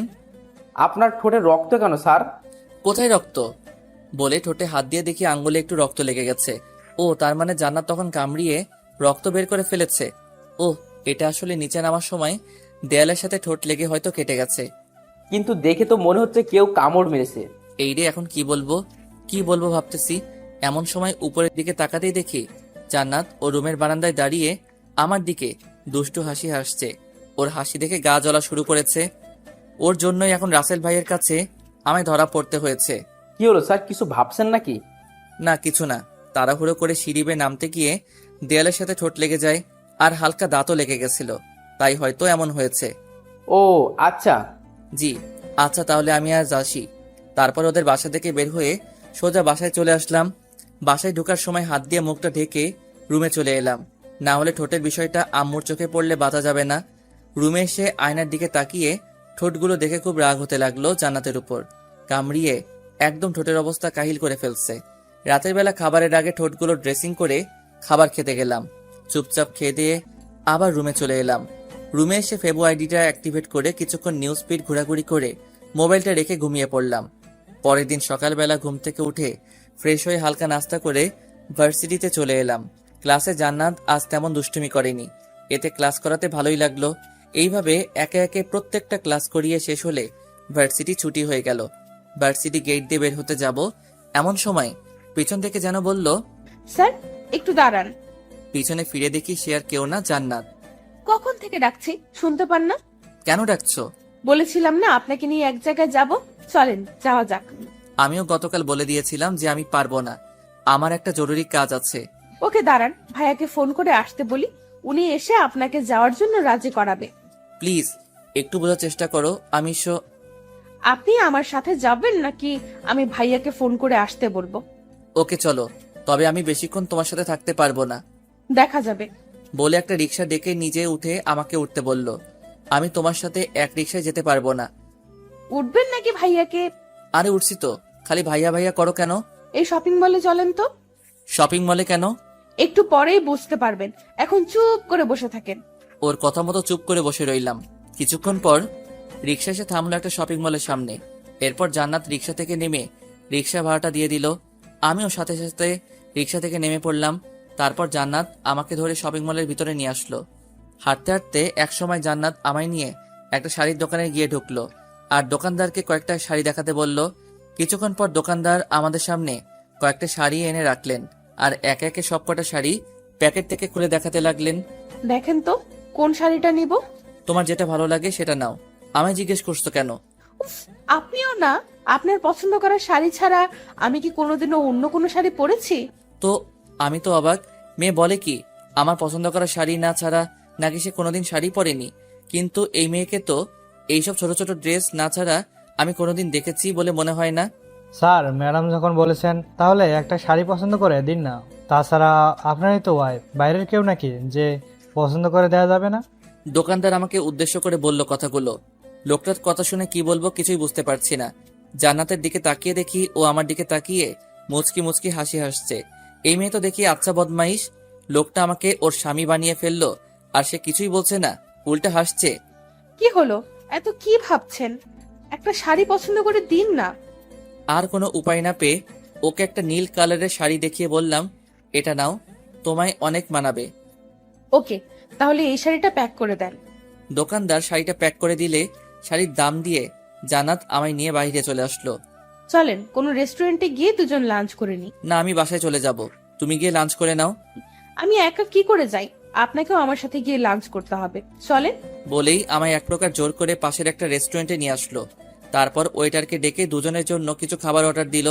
কিছুক্ষণ পর ওয়েটার এসে দুজনকে খাবার দিয়ে গেল আর দুজন যার যার মতো খেতে লাগলাম। খাওয়া দাওয়া শেষ করে বিল মিটিয়ে দুজন বাহিরে চলে আসলাম। সব কাজ তো শেষ, এখন কি আমি বাসায় যেতে পারি? যেতে পারেন, তবে আজ একটু তাড়াতাড়ি পড়াতে আসবেন, ওকে? ওর কথার কোনো উত্তর না দিয়ে একটা রিক্সা নিয়ে সোজা বাসায় চলে আসলাম। বাসায় আসতে আম্মু এসে জিজ্ঞেস করলেন, আজ আসতে তো দেরি হলো কেন? আসলে একটু কাজ ছিল। আচ্ছা, তুই ফ্রেশ হয়ে আয়, আমি টেবিলে তোর জন্য খাবার দিচ্ছি। আম্মু, আমি বাহির থেকে খেয়ে এসেছি। আচ্ছা, তাহলে রুমে গিয়ে রেস্ট নে। আচ্ছা বলে সোজা রুমে চলে এলাম। রুমে এসে ফ্রেশ হয়ে বিছানায় শুয়ে শুয়ে কিছুক্ষণ ফেসবুকিং করতে লাগলাম। এইভাবে বিকালটা কেটে গেল। সন্ধ্যাবেলা জান্নাতকে পড়ানোর জন্য ওর বাসায় চলে এলাম। জান্নাতের রুমের কাছে এসে দরজাটা খুলে ভিতরে ঢুকে সামনে তাকাতেই আমি অবাক, কারণ সামনে জান্নাত শাড়ি পরা অবস্থায় দাঁড়িয়ে আছে। শাড়িতে ওকে ভীষণ সুন্দর লাগছে, কেন জানি ওর থেকে চোখ ফেরাতেই পারছি না। এক পলকে ওর দিকে তাকিয়ে আছি। কি হলো স্যার, এমন করে কি দেখছেন? হঠাৎ জান্নাতের কথায় বাস্তবে ফিরলাম। দেখি ও আমার দিকে দুষ্টুমি ভরা চোখে তাকিয়ে আছে। না মানে আসলে তোমাকে আজ শাড়িতে ভীষণ সুন্দর লাগছে বলেই জিভে কামড় দিলাম। হাই হাই, মুখ ফসকে কি বলে ফেললাম। এখন জান্নাত কি না কি ভাববে। কি সত্যিই আমার সুন্দর লাগছে? হুম। আপনার পছন্দ করা শাড়ি পরেছি যে, সুন্দর লাগবে না কেন? আজকে তাহলে পরবা না? পরবো তো। আর আপনি দাঁড়িয়ে আছেন কেন, বসেন। তারপর একটা চেয়ার টেনে টেবিলের পাশে গিয়ে বসে পড়লাম। জান্নাত তো একটা চেয়ার টেনে আমার সামনের চেয়ারে বসে পড়লো। তা আজ হঠাৎ শাড়ি পরলে যে, কোথাও যাওয়া নাকি? না, এমনিতেই পরেছি। ও আচ্ছা, তা গতকালের পড়া শিখা হয়েছে? হুম। ওকে, তাহলে আজকে নতুন কিছু পড়াই। একদিন না পড়লে কি মানে? মানে আজকে পড়বো না। পড়বা না যখন তাহলে আগে বললেই তো হতো, আমি আর আসতাম না। ওকে, তাহলে আমি চলে যাই। না, আপনি কোথাও যেতে পারবেন না। তাহলে কি করব? বসা থেকে উঠে এসেই আমার কোলে বসে পড়লো আর বলল, কেন, আমার সাথে আজ গল্প করবে? এটা কেমন অসভ্যতা? গল্প করবে যখন তাহলে আমার কোলে বসেছো কেন? কেন, আর কোথাও বসার জায়গা আছে নাকি? কেন, বসার জন্য চেয়ার নেই? চেয়ারে গিয়ে বসো আর আমার কোল থেকে নামো। নামবো না। কি করবেন আপনি? দেখো, তুমি কিন্তু বেশি বাড়াবাড়ি করে ফেলছো। কোথায় বাড়াবাড়ি করলাম? কোল থেকে নামো বলছি। কেন, আমায় আপনার ভালো লাগে না? দেখো, তুমি আমার ছাত্রী, আমি কখনো তোমায় ওই নজরে দেখিনি। তো কি হয়েছে, এখন থেকে দেখবেন। বলেই আমার ডান হাতটা নিয়ে ওর কোমরের মধ্যে চেপে ধরলো। এবার রাগটা আর ধরে রাখতে পারলাম না। জান্নাতকে কোল থেকে উঠিয়ে ওর গালে ঠাস করে একটা চর মেরে দিলাম। চর খেয়ে জান্নাত গালে হাত দিয়ে আমার দিকে ছলো ছলো চোখে তাকিয়ে রইল। হয়তো আমার থেকে সে এটা আশা করেনি, কিন্তু ওর কাজকর্মের জন্য এটা ওর প্রাপ্যই ছিল। আপনি আমায় মারলেন? মেরেছি, বেশ করেছি। অনেকদিন ধরেই তোমার এইসব পাগলামিগুলো সহ্য করে এসেছি, কিন্তু আর না। একটা কথা মাথায় ঢুকিয়ে নাও, তুমি যাই করো না কেন, তোমায় আমি ভালোবাসতে পারবো না, কারণ তুমি আমার ছাত্রী। এর বেশি কিছু হওয়ার চেষ্টাও করবা না। কথাগুলো বলেই জান্নাতের রুম থেকে বেরিয়ে আসলাম। সিঁড়ি বেয়ে নিচে নামতেই দেখি আঙ্কেল সোফায় বসে আছেন। আমাকে নিচে নামতে দেখে জিজ্ঞেস করলেন, কি হলো বাবা, আজ এত তাড়াতাড়ি চলে যাচ্ছ যে? জান্নাতকে পড়াবা না? আসলে আঙ্কেল, আমার শরীরটা আজ বেশি ভালো না, তাই বাসায় চলে যাচ্ছি। শরীর খারাপ থাকলে পড়াতে আসলে কেন? ফোন করে বলে দিতেই পারতে যে আজ পড়াতে আসবে না। না মানে এদিক দিয়ে যাচ্ছিলাম, তাই ভাবলাম আর ফোন করার কি দরকার, বাসায় এসেই বলে যাই। আচ্ছা, তাহলে তুমি বাসায় যাও আর গিয়ে রেস্ট নাও। আচ্ছা, তাহলে আমি আজ আসি। তারপর জান্নাতের বাসা থেকে বের হয়ে সোজা আমাদের বাসায় চলে আসলাম। রুমে এসে বিছানায় বসে ভাবছি, জান্নাতকে চর মেরে কি ঠিক করলাম? যদি ও আমার নামে ওর ভাইয়ের কাছে বিচার দিয়ে বসে, তাহলে আমার কি হবে? দূর, যা হবার হবে। এত ভয় পেলে চলবে না। আর চরটা ওর প্রাপ্যই ছিল। দিন দিন ওর পাগলামিগুলো না হলে আরো বেড়ে যাবে। পারলে ওকে পরানয় ছেড়ে দিব। ওই দিনের মতো রাতের খাবারটা খেয়ে রুমে এসে ঘুমিয়ে পড়লাম। পরের দিন সকালবেলা ঘুম থেকে উঠে ফ্রেশ হয়ে ভার্সিটিতে চলে এলাম। ক্লাসে বসে আছি, কিন্তু একজনকে আজ ক্লাসে দেখছি না। সে হলো জান্নাত। মেয়েটা হয়তো আজ ভার্সিটিতে আসেনি। কেন আসেনি এটাও আজ করতে পেরেছি। হয়তো গতকাল চরমারায় আজ রাগ করে ভার্সিটিতে আসেনি। না আসলে নাই, তাতে আমার কি। একের পর এক ক্লাস করাতে লাগলাম, কিন্তু আজ কিছুই ভালো লাগছে না। বারবার শুধু জান্নাতের দুষ্টুমিগুলো চোখের সামনে ভেসে উঠছে। ভার্সিটি ছুটি হলে বাসায় চলে আসলাম। রুমে এসে ফ্রেশ হয়ে খাওয়া দাওয়া করে রুমে এসে কিছুক্ষণ ঘুমিয়ে পড়লাম। বিকেলবেলা ঘুম থেকে উঠে মসজিদে গিয়ে নামাজ পড়ে কিছুক্ষণ বাইরে হাঁটাহাঁটি করে বন্ধুদের আড্ডায় চলে আসলাম। আজকে জান্নাতকে পড়াতে যাব না, তাই বন্ধুদের আড্ডায় এসে ওদের সাথে কিছুক্ষণ জমি আড্ডা দিলাম। অনেক দিন পর ওদের সাথে দেখা, তাই সহজে ছাড়তে চাইনি। অবশেষে অনেক জোরাজোরি করে ওদের থেকে বিদায় নিয়ে বাসায় চলে আসলাম। এইভাবে দিনটা কেটে গেল। পরের দিন ভার্সিটিতে গিয়ে ক্লাসে বসে আছি, কিন্তু জান্নাতকে আজও ক্লাসে দেখতে না পেয়ে কেন যেন মনটা খারাপ হয়ে গেল। গেলাম, একে একে সব ক্লাস শেষ হলে ভার্সিটিও ছুটি হয়ে গেল। ক্লাস থেকে বের হতে যাব, এমন সময় দেখি নীলা ম্যাডাম ভার্সিটির বারান্দায় দাঁড়িয়ে আছেন। মনে হয় কারো জন্য ওয়েট করছেন। আমি সেদিকে না তাকিয়ে চলে আসতে যাব, এমন সময় নীলা ম্যাডাম আমায় দেখতে পেয়ে ডাক দিয়ে দাঁড়াতে বললেন। এরপর আমার সামনে এসে দাঁড়িয়ে বললেন, চলো, তোমার সাথে আমার কিছু কথা আছে। বলেই আমার হাত ধরে ভার্সিটির পিছনে নিয়ে আসলেন। ভার্সিটির পিছনে এসে আমার সামনে দাঁড়িয়ে আমায় একটা ফুল দিয়ে উনি হুট করে প্রপোজ করে বসলেন। ওনার এমন কাজে আমি অনেকটা চমকে উঠলাম। কি বলবো ভেবে পাচ্ছি না। চুপ করে থাকলে হবে না, আমার প্রপোজের উত্তর চাই। মাফ করবেন প্লিজ, কারণ আমার আব্বু অনেক আগে থেকেই একজনের সাথে আমার বিয়ে ঠিক করে রেখেছেন। কার সাথে? নাম কি ওই মেয়েটার? এইসবের কিছুই আমি জানি না, শুধু এটাই জানি আব্বু ওনার এক বন্ধুর মেয়ের সাথে অনেক আগে থেকেই আমার বিয়ে ঠিক করে রেখেছেন। আমি সত্যি তোমায় ভালোবেসে ফেলেছি। প্লিজ তুমি আমায় বিয়ে করে নাও। কথা দিচ্ছি কখনো তোমায় কষ্ট দিব না। সরি, আমি আমার আব্বুর অমতে আপনাকে বিয়ে করতে পারবো না। আর তাছাড়াও বয়সে আপনি আমার অনেক বড় হবেন। আপনাকে কিভাবে আমি বিয়ে করি বলেন? বয়সে বড় বলে কি আমায় বিয়ে করা যাবে না? তা নয়, কিন্তু আব্বু যে একজনের সাথে আমার বিয়ে ঠিক করে রেখেছেন তার কি হবে? ওকে ফাইন, তোমার আব্বু যদি বলেন তাহলে তুমি আমায় বিয়ে করবে তো? সেটা কখনো হবে না ম্যাডাম, শুধু শুধু কষ্ট পাবেন না প্লিজ। আমি যাই, আমার একটু কাজ আছে বলেই ওনার সামনে থেকে চলে আসলাম। তারপর একটা রিক্সা নিয়ে সোজা বাসায় চলে আসলাম।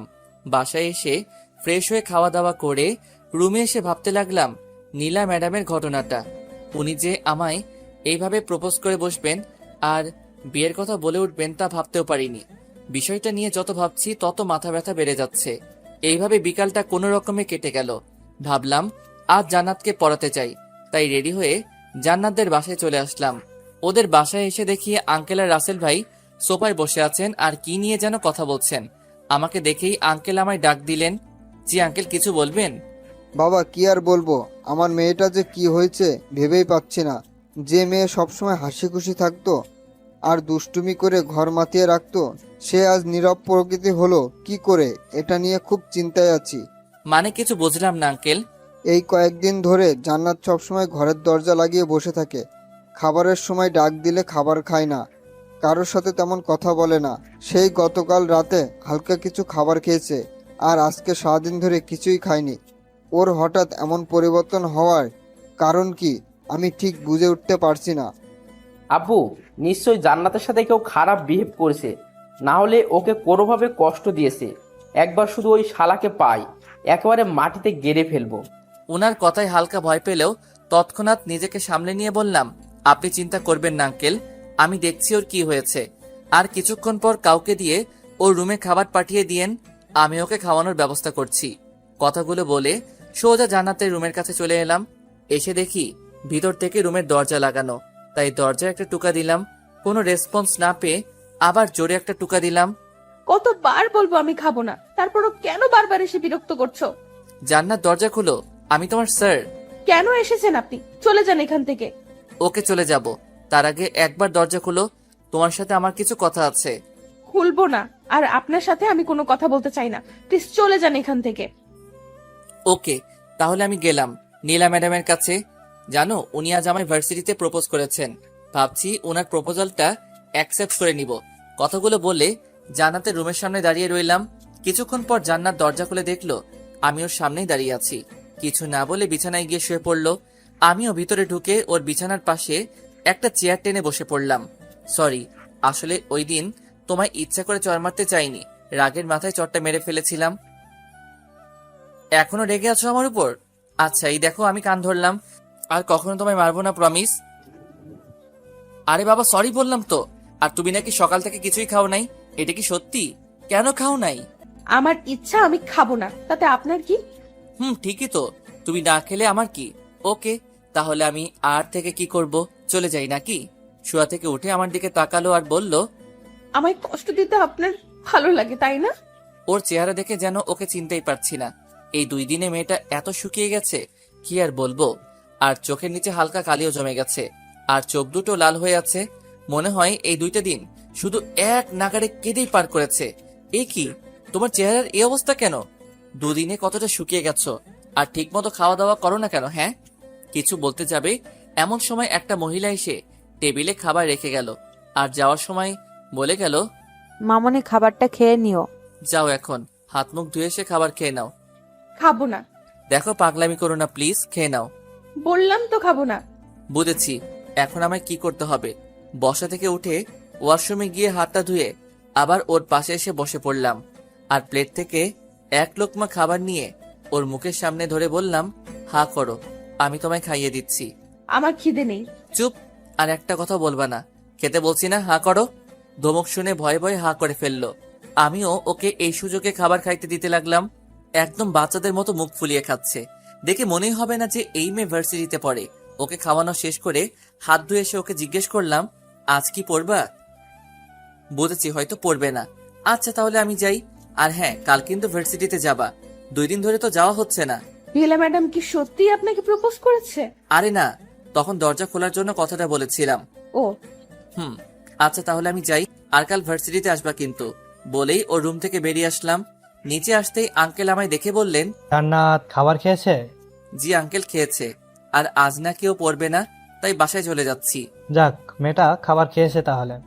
আচ্ছা বাবা, তুমি যাও, আর কালকে পড়াতে আসবে কিন্তু। আচ্ছা আঙ্কেল। তারপর জান্নাতের বাসা থেকে বের হয়ে আমাদের বাসায় চলে এলাম।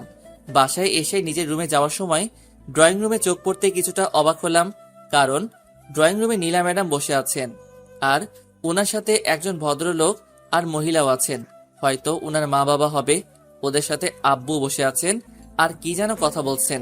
আমি ড্রয়িং রুমে ঢুকতেই নীলা ম্যাডাম আর ওনার সাথে আসা মহিলা আর লোকটা উঠে চলে যেতে লাগলেন।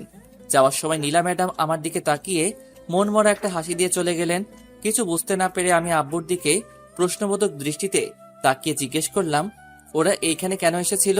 মেয়েটা নাকি তোমায় ভালোবাসে, তাই ওর মা বাবাকে সাথে নিয়ে এসেছি তোমার সাথে ওর বিয়ে দেওয়ার জন্য। তুমি ওদের কি বলেছ?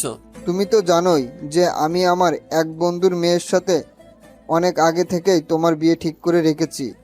ওদেরকে বুঝিয়ে বলেছি বিষয়টা, ওরাও বুঝে গেছে, তাই আর কোনো কথা বলিনি। তা তোমার এই বন্ধুটা কে আব্বু? কখনো তো দেখলাম না ওনাকে। সময় হলে দেখতে পারবা, এখন তোমার রুমে যাও। আর কিছু না বলে সোজা নিজের রুমে চলে এলাম। আব্বুর সব বন্ধুকে আমি কম বেশি চিনি, কিন্তু আমার জানা মতে ওদের কোনো মেয়ে নেই যার বিয়ের বয়স হয়েছে। তাহলে ওনার ওই বন্ধুটা কে হতে পারে? ওই দিনের মতো রাতের খাবারটা খেয়ে রুমে এসে ঘুমিয়ে পড়লাম। পরের দিন সকালবেলা ঘুম থেকে উঠে ভার্সিটিতে চলে এলাম। ক্লাসে দেখি আজ জান্নাতও ক্লাসে উপস্থিত আছে। ওকে দেখে খুব খুশি হলাম, জানি না কেন। ক্লাস করানোর সময় জান্নাত চুপ করে মনোযোগ সহকারে ক্লাস করছিল। জান্নাতের এমন পরিবর্তন দেখে খুব ভালো লাগলো। কিছুক্ষণ পর বেল বেজে উঠলে সবাইকে কিছু পড়া দিয়ে অন্য ক্লাসে চলে গেলাম। এইভাবে দিনটা কেটে গেল। ভার্সিটি থেকে বাসায় এসে খেয়ে দিয়ে রুমে এসে কিছুক্ষণ রেস্ট নিলাম। দেখতে দেখতে বিকাল হয়ে আসলো, তাই জান্নাতকে পড়ানোর জন্য ওদের বাসায় চলে আসলাম। জান্নাতের রুমে এসে দেখি ও একটা বই নিয়ে টেবিলে বসে বসে পড়ছে। যাকে কোনোদিন ঠিকমতো পড়তে দেখলাম না, সেই আজ এত মনোযোগ দিয়ে পড়ছে। অবাক না হয়ে আর পারা গেল না। তারপর ওর কাছে গিয়ে জিজ্ঞেস করলাম, কি করছো? ক্লাসের পড়াটা ঠিক বুঝতে পারছি না, সেটাই দেখছি। কই, কোনটা বুঝো নাই, দেখাও তো। এই যে এইটা। তারপর ওকে ওই পড়াটা বুঝিয়ে দিলাম, কিন্তু আশ্চর্যের ব্যাপার, ওকে বোঝাতে আজ এত কষ্ট লাগে কি কারণ? ও একেবারে বুঝে ফেলেছে। ওর এমন পরিবর্তনে আমি অবাকের উপর অবাক হচ্ছি।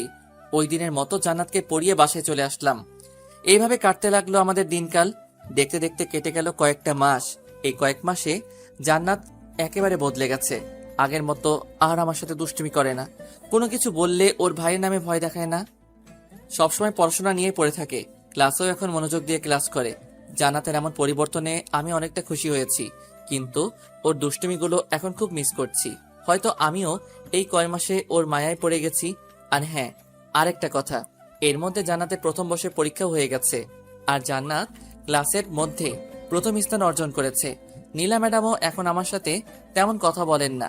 দেখা হলে মাঝে মধ্যে শুধু ভালো মন্দ জিজ্ঞেস করেন, এই আর কি। সবকিছুর মধ্যে দিয়ে ভালোই চলছিল দিনকাল। তারপর হঠাৎ একদিন রাতের বেলা টেবিলে বসে সবাই মিলে খাবার খাচ্ছি, এমন সময় আব্বু বললেন, তোমাকে তো আগে থেকেই বলে রাখা হয়েছে যে আমার বন্ধুর মেয়ের সাথে তোমার বিয়ে ঠিক করে রেখেছি আমি। এখন আমি চাচ্ছি তোমার বিয়ে দিয়ে বাড়িতে নতুন বৌমা আনতে। এত তাড়াতাড়ি বিয়েটা না দিলে হয় না? আর তাছাড়া তোমার মা সারাদিন একা একা বাড়িতে কত কাজ করে, একজন মানুষের দ্বারাই একা এত কাজ কিভাবে সম্ভব ভেবে দেখছো কোনোদিন? আর তাছাড়া আজ তুমি ভার্সিটিতে থাকাকালীন আমি বাসায় এসে দেখি তোমার আম্মুর শরীরটা বেশি ভালো না। শেষে ডাক্তার আনিয়ে জানতে পারলাম তোমার আম্মু প্রেশার লো হয়ে পড়েছিল। ডাক্তার কিছু ওষুধ লিখে দিয়েছে আর বলে গেছে বেশি কাজ না করতে। এখন এই পরিস্থিতিতে কি করা যায় তুমিই বলো? তাহলে একটা কাজের মেয়ে রেখে দিলেই তো হয়, সারাদিন আম্মুর সাথে কাজ করবে। আর কাজের মেয়ে রাখা গেলে অনেক আগেই রেখে দিতাম, কিন্তু বাইরের মানুষ কি কখনো এই বাড়িকে নিজের মতো করে দেখবে? তাই আমি চাচ্ছি তোমার বিয়ে দিয়ে বাড়িতে নতুন বৌমা আনতে। তাহলে তোমার আম্মুর কাজের কষ্টটা একটু কম হবে। কিন্তু কোনো কিন্তু টিন্তু শুনতে চাচ্ছি না। আমি যার সাথে তোমার বিয়ে ঠিক করে রেখেছি তাকেই তোমার বিয়ে করতে হবে। অন্য কাউকে বিয়ে করার কথা বললে আমরা তাকে মেনে নিব না। কিন্তু যার সাথে আমার বিয়ে হবে সে কে? তাকে তো কখনো দেখিনি, এমনকি চিনিও না। একজনের ব্যাপারে না জেনে শুনে তাকে বিয়ে করে ফেলবো? মেয়ে অনেক ভালো আর ভদ্র, আমার তাকে দেখা আছে, তোমাকে আর আলাদা করে দেখতে হবে না। তারপরও যদি... তুমি কিন্তু আমার মুখের উপর কথা বলা শুরু করে দিয়েছো। সরি। আর মেয়েটা ছোট থেকে মা হারা, তাই আমরা চাচ্ছি তোমার সাথে ওকে বিয়ে দিয়ে একেবারে আমাদের কাছে রেখে দিই। ওকে, তোমার যেটা ভালো মনে হয়। এখন খাও, আর কিছুদিনের মধ্যেই তোমাদের বিয়ের কাজ শেষ করে ফেলবো। আর কিছু না বলে খাওয়া শেষ করে নিজের রুমে চলে আসলাম। সত্যি বলতে এই কয়দিনে জান্নাতের প্রতি আমিও একটু দুর্বল হয়ে পড়েছি, তাই বিয়ের কথা বলায় তখন আব্বুর কথায় রাজি হতে পারিনি। কিন্তু জান্নাত তো আমার ছাত্রী, ওর সাথে আমার কিভাবে? না, এইসব আর ভেবে লাভ নেই, যা হবার হবে। পরের দিন সকালবেলা ঘুম থেকে উঠে ফ্রেশ হয়ে নাস্তা করে নিলাম, তারপর রেডি হয়ে ভার্সিটিতে চলে এলাম। জান্নাতকে আজ ভীষণ খুশি খুশি লাগছে, জানি না কেন। এমনকি মেয়েটা ক্লাসেও সারাক্ষণ খুশি খুশি ভাব নিয়েছিল। আবার পরিবর্তন ঘটলো নাকি ওর? ভার্সিটি শেষে ওই দিনের মতো বাসায় চলে আসলাম। বাসায় এসে ফ্রেশ হয়ে খাওয়া দাওয়া করে রুমে এসে কিছুক্ষণ ঘুমিয়ে পড়লাম। সন্ধ্যাবেলা ঘুম থেকে উঠে হাত মুখ ধুয়ে জান্নাতকে পড়ানোর জন্য ওর বাসায় চলে এলাম। জান্নাতের রুমে এসে দেখি জান্নাত কি যেন ভাবছে আর একা একা হাসছে। মেয়েটা পাগল হলো না তো? ধ্যান ভেঙে সামনে তাকিয়ে আমায় দেখতে পেয়ে বসা থেকে উঠে দাঁড়ালো। দাঁড়িয়েছেন কেন, বসেন। কিছু না বলে একটা চেয়ার টেনে বসে পড়লাম। জান্নাত তো একটা চেয়ার টেনে আমার সামনাসামনি বসে পড়লো। আচ্ছা জান্নাত, একটা কথা বলি। জি বলেন। আজ তোমায় এত খুশি খুশি লাগছে কেন? আজ কি কোনো বিশেষ দিন যার জন্য তুমি এত খুশি? আজ আমি অনেক খুশি, তবে আজ কোনো বিশেষ দিন নয়। খুব শীঘ্রই সেই বিশেষ দিনটা আসতে চলেছে। সেই বিশেষ দিনটা কি জানতে পারি? না, এখন বলা যাবে না। ওকে থাক, বলতে হবে না। এখন বই বের করো। তারপর জান্নাতকে কিছুক্ষণ পড়িয়ে ছুটি দিয়ে দিলাম। জান্নাতের বাসা থেকে বের হয়ে আসতে যাব, এমন সময় ড্রয়িং রুম থেকে আঙ্কেল আমায় ডাক দিলেন। আমিও চুপচাপ ওনার সামনে গিয়ে দাঁড়ালাম। জি আঙ্কেল, কিছু বলবেন? এই নাও তোমার এই মাসের টাকা, কাল থেকে তুমি আর জান্নাতকে পড়াতে আসবে না। আমি কি ঠিক মতো পড়াতে পারি না আঙ্কেল, যার জন্য আপনি আমায় বিদায় করে দিচ্ছেন? আরে সেরকম কিছুই না, আসলে জান্নাতের বিয়ে ঠিক হয়ে গেছে, তাই তোমাকে তোমার বেতনটা দিয়ে দিলাম।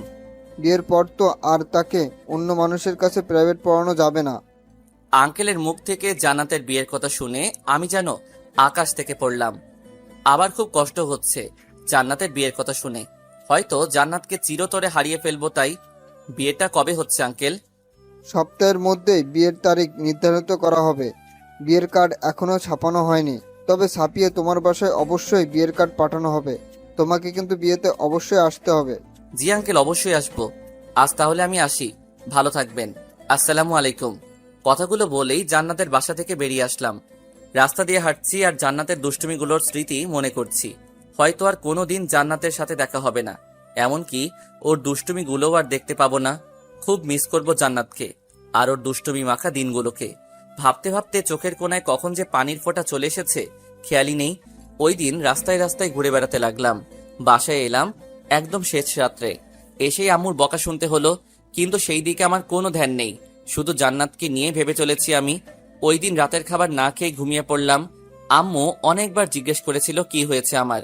আমিও বলে দিয়েছি শরীরটা বেশি ভালো না, তাই খাবো না। এইভাবে কেটে গেল আরো কিছুদিন। জান্নাত এখন সবসময় হাসি খুশি থাকে। একবার ভেবেছিলাম ওকে নিজের মনের কথাটা বলে দিব, কিন্তু তার হাসি খুশি চেহারাটা দেখে তাকে আর কষ্ট দিতে মন চায়নি। ওই দিন রাতে খাবার শেষে আব্বু আমায় ডেকে বললেন 2 সপ্তাহ পর নাকি আমার বিয়ে। আম্মুর কথা ভেবে আর আব্বুর মুখের উপর কিছু বলতে না পেরে আমিও বাধ্য হয়ে বিয়েতে রাজি হয়ে গেলাম। 1 সপ্তাহ পর ভার্সিটি শেষে বাসায় ফিরছিলাম। এমন সময় একটা পার্কের ভিতর চোখ পড়তেই চোখ আটকে গেল। দেখলাম জান্নাত একটা ছেলের হাত ধরে পার্কে ঘুরে বেড়াচ্ছে। হঠাৎ জান্নাতের চোখ পড়ল আমার দিকে, ছেলেটাকে নিয়ে আমার দিকে আসছে। আমি এই দৃশ্য দেখে আর ওইখানে দাঁড়ালাম না, চলে আসতে যাব। এমন সময় পিছন থেকে কে যেন বলল, স্যার একটু দাঁড়ান। দাঁড়িয়ে গেলাম আর পিছনে ফিরে দেখি সে আর কেউ না, জান্নাত। জান্নাত আমার কাছে এসে বলতে লাগলো, কি হলো স্যার, আমায় দেখে পালাচ্ছিলেন কেন? কই তোমায় দেখে পালাচ্ছি? আর তুমি যে এইখানে আমি দেখিনি। একদম মিথ্যা বলবেন না, আমি দেখেছি আপনি অনেকক্ষণ ধরে এখানে দাঁড়িয়ে থেকে আমায় দেখছিলেন। না, আসলে তুমি ভুল দেখেছো। আমি তো এইমাত্র এদিক দিয়ে যাচ্ছিলাম, এমন সময় তুমি আমায় ডাক দিয়ে দাঁড়াতে বললে।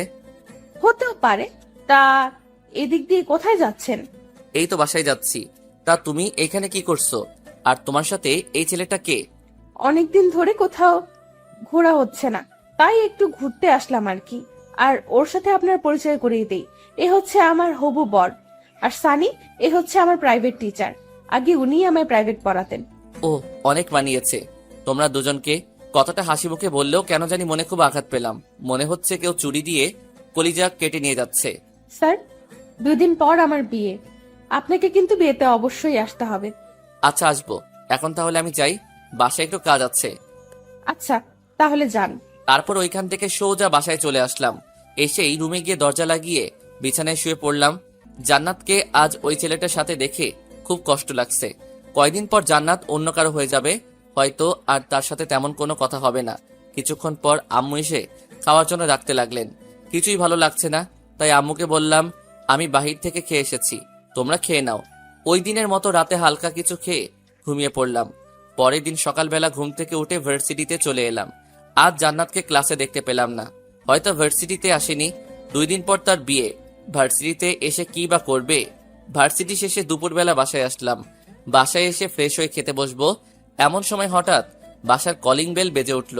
দরজা খুলে দেখি একটা কালো কোট পরা লোক দাঁড়িয়ে আছে। জি, কাকে চাই আপনার? এটা কি তামিম আহমেদের বাসা? ওনাকে একটু ডেকে দিন তো। জি, আমি তামিম আহমেদ, বলেন কি বলবেন? এই নিন স্যার, আপনার জন্য বিয়ের কার্ড পাঠিয়েছে। বিয়ের কার্ড? কার বিয়ে? আর আপনি বা কে? আমি আমজাদ সাহেবের লোক, আর এটা ওনার মেয়ে মানে জান্নাত ম্যাডামের বিয়ের কার্ড। আগামীকাল জান্নাত ম্যাডামের বিয়ে, আপনাকে স্যার আসতে বলেছেন। আচ্ছা, এখন তাহলে আমি আসি। জান্নাতের বিয়ের কার্ড? কথাটা শুনে কিছুক্ষণ চুপ করে দাঁড়িয়ে রইলাম। তাহলে বিয়েটা একেবারে ফাইনাল? আবারও খুব কষ্ট পেলাম জান্নাতের বিয়ের কথা শুনে, কিন্তু এখন আর কিছু করার নেই। সময় থাকতে সময়ের মূল্য দিলে আজ এমন দিন আসতো না। কে এসেছে রে? ভিতর থেকে আম্মু বললেন। কার্ডটা নিয়ে আম্মুর হাতে দিয়ে বললাম, আমি যে একটা ছাত্রী পড়াতাম, আগামীকাল তার বিয়ে। ছাত্রীর বাবা উনার লোক পাঠিয়ে বিয়ের কার্ড দিয়ে গেলেন। ও, ভালোই তো। তাহলে তোর বিয়েতেও তুই তোর ছাত্রীকে আর ওর বাবাকে ইনভাইট করিস? কিছু না, রুমের দিকে হাঁটা ধরলাম। কি রে, কোথায় যাচ্ছিস? খাবি না? না, খিদে নেই। এটা কেমন কথা? একটু আগেই না এসে বললি তোর খিদে পেয়েছে, আবার এখন বলছিস খিদে নেই। কি হয়েছে তোর বলতো? কই কি হবে, কিছুই হয়নি। তাহলে খাবি না কেন? এখন ভালো লাগছে না, একটু পরে খাবো বলেই রুমে চলে এলাম। রুমে এসে বিছানায় শুয়ে পড়লাম আর ভাবতে লাগলাম, জান্নাত তো আমায় ভালোবাসে, তাহলে ও কেন আমায় ছেড়ে অন্য কাউকে বিয়ে করছে? তাহলে কি ও আমার সাথে এতদিন মিথ্যে ভালোবাসার অভিনয় করেছে, নাকি ওই দিনের ঘটনার পর ওর মন থেকে আমায় মুছে ফেলার চেষ্টা করছে? এমনও হতে পারে আমার অবহেলা পেয়ে আমায় ভুলে যাওয়ার জন্য জান্নাত অন্য কাউকে বিয়ে করে নিচ্ছে। জান্নাতকে কি একবার আমার মনের কথাটা বলে দেখবো? না না, 2 দিন পর ওর বিয়ে, আর এখন আমি ওকে এইসব বললে সারা জীবন জান্নাত আমায় ঘৃণার চোখে দেখবে। জান্নাতকে তো ওই ছেলেটার সাথে খুব হাসি খুশি দেখলাম, হয়তো জান্নাত ওই ছেলেটার সাথে খুব ভালো থাকবে।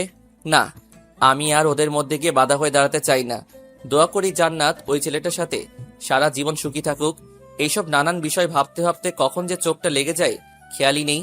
যখন ঘুম ভাঙলো তখন মোবাইলটা হাতে নিয়ে দেখি 6টা বেজে গেছে। তারপর উঠে হাত মুখ ধুয়ে বাইরে হাঁটতে বের হলাম মনকে ফ্রেশ করার জন্য। কিছুক্ষণ হাঁটাহাঁটি করার পর আবার বাসায় চলে আসলাম। রাতের খাবার খেয়ে রুমে এসে শুয়ে আছি, এমন সময় মোবাইলটা বেজে উঠলো। হাতে নিয়ে দেখি আঙ্কেল কল দিয়েছেন। কিছু না ভেবেই কলটা রিসিভ করলাম। আসসালামু আলাইকুম আঙ্কেল, কেমন আছেন? ওয়ালাইকুম আসসালাম। হ্যাঁ, ভালো আছি। কেমন আছো? আলহামদুলিল্লাহ, আমিও ভালো। তা হঠাৎ ফোন করলেন যে, কোনো সমস্যা হয়েছে নাকি আঙ্কেল? না, কিছু হয়নি। কাল তো জান্নাতের বিয়ে, তোমাকে বিয়ের কার্ডও পাঠাইছি। তুমি বিয়েতে আসবে তো? আঙ্কেল, আসলে আমার কাল একটু কাজ আছে। আমি কোনো অজুহাত শোনার জন্য তোমায় ফোন করিনি। কাল তুমি ঠিক সময়ে বিয়েতে এসে উপস্থিত হবে, এটাই আমার শেষ কথা। এর উপরে আর কোনো কথা নেই। আচ্ছা আঙ্কেল, আমি আসবো। আচ্ছা, এখন তাহলে ফোন রাখলাম। বলেই কল কেটে দিলেন। আমি আর কিছু না ভেবে মোবাইলটা একপাশে রেখে ঘুমিয়ে পড়লাম। পরের দিন সকালবেলা ঘুম থেকে উঠে মার্কেটে গিয়ে জান্নাতের জন্য কিছু গিফট কিনে আবার বাসায় চলে আসলাম। আজ শুক্রবার, তাই ভার্সিটি অফ। তারপর রেডি হয়ে আম্মুকে বলে জান্নাতের বাড়িতে চলে আসলাম। আসলে আসার কোনো ইচ্ছা ছিল না, কিন্তু না আসলে আবার আঙ্কেল মন খারাপ করবে, তাই আসতে হলো। এসেই প্রথমে আঙ্কেলের সাথে দেখা করলাম। আমি এসেছি দেখে আঙ্কেল অনেক খুশি হয়েছেন। বাসাটা আজ খুব সুন্দর করে সাজানো হয়েছে। একমাত্র মেয়ের বিয়ে বলে কথা, কিন্তু আসার পর থেকে জান্নাতকে কোথাও দেখতে পেলাম না। হয়তো ও রুমেই আছে, আর বিয়ের জন্য ওকে তৈরি করা হচ্ছে। কিছুক্ষণের মধ্যে বিয়ে বাড়ির সবাইকে খাওয়ানো শুরু করা হলো। সবাইকে খাওয়ানো শেষ করে বিয়ের কাজ শুরু হলো। এতক্ষণে বড় এসে পড়েছে। বরকে স্টেজে বসানো হয়েছে। এর কিছুক্ষণ পর একটা কনের সাজে মেয়েকে এনে বরের কাছে বসানো হলো। এটাই হয়তো জান্নাত, কিন্তু আফসোস ওর মুখ শেষবারের মতো আর দেখতেও পেলাম না। কিছুক্ষণের মধ্যে বিয়ের সব কাজ শেষ করে জান্নাতকে বরের সাথে বিদায় করে দেওয়া হলো। চোখের সামনেই জান্নাতের বিয়ে হয়ে গেছে, অথচ আমি নীরব দর্শকের মতো সব দেখে গেলাম। কিছুই করতে পারলাম না। ভাবতেই বুকটা কেঁপে উঠল। ওইখানে আর 1 মিনিটও দাঁড়ালাম না, সোজা বাসায় চলে আসলাম। ওইখানে থাকলে হয়তো আরো কষ্ট পাবো। রুমে এসে দরজাটা লাগিয়ে দিয়ে বিছানায় শুয়ে শব্দহীন কান্না করতে লাগলাম। এখন আর কেঁদেও লাভ নেই, যা হবার তা তো হয়েই গেছে। কিছুক্ষণ পর হঠাৎ মোবাইলে একটা কল আসলো। হাতে নিয়ে দেখি আঙ্কেল কল করেছেন। কিছু না ভেবে কলটা রিসিভ করলাম। আসসালামু আলাইকুম আঙ্কেল। ওয়ালাইকুম আসসালাম। বাবা, তুমি এখন কোথায় আছো? এই তো বাসায়। কেন আঙ্কেল, কোনো সমস্যা হয়েছে নাকি? সে কি, তুমি বাসায় চলে গেলে অথচ আমায় একবারও জানিয়ে গেলে না? আসলে আঙ্কেল, মাথা ব্যথার কারণে বাসায় চলে এসেছি, তাই আপনাকে বলে আসতে ভুলেই গেছিলাম। প্লিজ কিছু মনে করবেন না আঙ্কেল। ও, এই ব্যাপার, তাহলে ঠিক আছে। আচ্ছা, এখন তাহলে রাখি। ফোন কেটে দেওয়ার পর মোবাইলটা একপাশে রেখে ঘুমিয়ে পড়লাম। দেখতে দেখতে কেটে গেল আরো 1 সপ্তাহ। আজকে আমার বিয়ে। সকাল থেকে বাড়িতে আত্মীয় স্বজনদের ভিড় লেগে আছে। বন্ধুরা অনেক আগে এসে পড়েছে, আর এসেই বাড়ির টুকটাক কাজে লেগে পড়েছে। বাড়িটাও আজ সুন্দর করে সাজানো হয়েছে। দুপুরবেলা রুমে বসে আছি, এমন সময় আম্মু এসে বললেন গোসল করে রেডি হয়ে এই শেরওয়ানিটা পরে নিতে। আমিও বাধ্য ছেলের মতো ওয়াশরুমে গিয়ে গোসল করে বাহিরে এসে শেরওয়ানিটা পরে রেডি হয়ে নিলাম। কিছুক্ষণ পর বন্ধুরা রুমে এসে আমায় নিয়ে বাহিরে এসে একটা বিয়ের গাড়িতে বসিয়ে দিল। সাথে আমার কয়েকজন বন্ধুও আমার সাথে গাড়িতে উঠে বসলো। কিছুক্ষণ পর গাড়ি এসে একটা বিশাল বড় হোটেলের সামনে থামলো। এরপর বন্ধুরা আমায় নিয়ে সেই হোটেলের ভিতরে চলে এলো। কিছুক্ষণ পর বিয়েতে আসা লোকদেরকে খাওয়ানো শুরু করা হলো। একে একে সবাই খেয়ে চলে যেতে লাগলো। আর এদিকে ভার্সিটির কয়েকজন স্যার ম্যাডামরা আমায় এসে বিয়ের শুভেচ্ছা জানাতে লাগলো। ভার্সিটির সব স্যার ম্যাডামদের আমি বিয়েতে ইনভাইট করেছি। বিয়েতে আসা লোকদেরকে খাওয়ানো শেষ হলে বিয়ের কাজ শুরু করা হলো। কাজী এসে আমায় কবুল বলতে বললেন, সাথে একটা পেপারে সাইন করতে বললেন। আমিও ওনার কথা মতো 3 বার কবুল বলে পেপারটাই সাইন করে দিলাম। তারপর কাজী চলে গেলেন কনের কাছে। কিছুক্ষণ পর শুনতে পেলাম কনেও কবুল বলে দিয়েছে, আর বিয়েটাও হয়ে গেছে। এরপর কাজী সবাইকে দোয়ায় শরিক হতে বললেন। দোয়া করা শেষ হলে বউকে নিয়ে বাসায় চলে আসলাম। নতুন বউকে দেখার জন্য বাড়িতে মানুষের ভিড় লেগে আছে। একে একে সবাই এসে নতুন বউকে দেখে যেতে লাগলো। আর আমার বন্ধুরা আমায় নিয়ে ছাদে চলে আসলো। ছাদে এসে বন্ধুরা আড্ডায় মেতে উঠলো, আর আড্ডার ফাঁকে মাঝে মধ্যে আমায় নিয়ে হাসাহাসি করছে। বাসরাত কিভাবে কাটাবি, কি কি করবি, ইত্যাদি ইত্যাদি। ওদের এসব কথায় আমি কিছু না বলে চুপ করে আছি। দেখতে দেখতে চারদিকে অন্ধকার ঘনিয়ে আসলো। সন্ধ্যা পেরিয়ে এখন রাত 11টা বাজে। বন্ধুরা সবাই আড্ডা দিচ্ছে, আর আমি চুপ করে ওদের কথাবার্তা শুনে যাচ্ছি। হঠাৎ ছাদে কারো আসার আওয়াজ পেয়ে দরজার দিকে তাকিয়ে দেখি আম্মু এসেছেন, আর এসেই আমার কাছে চলে আসলেন। অনেক রাত হয়েছে, এবার রুমে যা। বৌমা সে কখন থেকে রুমে একা একা বসে আছে। তুমি যাও, আমি আসছি। তোমরা ওকে নিয়ে আসো তো বাবারা। দোস্ত চল তোকে ভাবির কাছে দিয়ে আসি। লাগবে না, আমি একাই যেতে পারবো। আরে আমাদের সাথে আয়, তোকে আমরা একা কিভাবে ছাড়ি? এরপর সব বন্ধু মিলে আমায় ধরাধরি করে এনে নিচে নিয়ে আসলো, আর এসেই আমার রুমে ঢুকিয়ে দিল। ভিতরে ঢুকে দরজাটা লাগিয়ে দিয়ে বিছানার দিকে চোখ করতেই দেখি নতুন বউ বিছানায় হাঁটু গেড়ে বসে আছে। ধীরে ধীরে বিছানার কাছে এসে দাঁড়াতেই মেয়েটা বিছানা থেকে উঠে এসে আমার পা ধরে সালাম করতে যাবে, তখনই আমি আমার পাটা সরিয়ে নিয়ে বললাম, এইসব করার কোনো প্রয়োজন নেই, আর আপনাকে মেনে নিতে আমার একটু সময় লাগবে। সো প্লিজ আমার উপর স্ত্রীর অধিকার কাটাতে আসবেন না। কেন, আমি ছাড়া আপনার আরেকটা বউ আছে নাকি? মাথা থেকে ঘোমটা উঠিয়ে, জান্নাত তুমি তুমি এখানে কিভাবে এলে, কার সাথে এলে? আপনার সাথেই তো আসলাম গাড়িতে করে। কিন্তু তোমার তো বিয়ে হয়ে গেছে, তাহলে তুমি এইখানে? কে বলেছে আমার বিয়ে হয়েছে? বিয়েটা আমার না, আমার কাজিনের ছিল। আমার বিয়ে তো আজকে হয়েছে, তাও আপনার সাথে। মানে কি বলছো এইসব? আমার তো কিছুই মাথায় ঢুকছে না। ওকে, তাহলে বুঝিয়ে বলি, শোনেন। ওই দিন যে আমাদের বাসায় বিয়েটা হয়েছে সেটা আমার না, আমার ফুফাতো বোনের ছিল। আর একদিন পার্কে আমার সাথে যে ছেলেটাকে দেখেছিলেন সে আমার এক কলেজ লাইফের ফ্রেন্ড ছিল। আর সানি আমার ফুফাতো বোনকে পাগলের মতো ভালোবাসতো, তাই আমি আমার ফুফাতো বোনের সাথে সানির সেটিং করিয়ে দেই। তারপর দুই পরিবার মিলে ওদের বিয়ে ঠিক করে, আর আমি আব্বুকে বলে ওদের বিয়েটা আমাদের বাসায় করানোর জন্য রিকোয়েস্ট করি, আর আব্বু আমার কথায় রাজি হয়ে যান। কিন্তু আঙ্কেল যে আমাকে তোমার বিয়ের কার্ড পাঠিয়ে দিলেন সেটা কি? আপনি ওই কার্ডটা খুলে দেখেছেন? না। দেখলে তো সব বুঝতে পারতেন, কিন্তু আপনি তো কার্ডটা ভালো করে খুলেই দেখেন নাই। এসব পরে বুঝবো, আগে বলো তোমার সাথে আমার বিয়ে হলো কিভাবে? কিভাবে কি হলো? আমি তো কিছুই বুঝতে পারছি না। ওকে শুনুন, আপনার আব্বুর বন্ধুর মেয়েকে আপনি কখনো দেখেছেন? না, কিন্তু তুমি। বলছি আমি হলাম আপনার আব্বুর বন্ধুর মেয়ে, মানে আমার আব্বু আর আপনার আব্বু দুজন বেস্ট ফ্রেন্ড।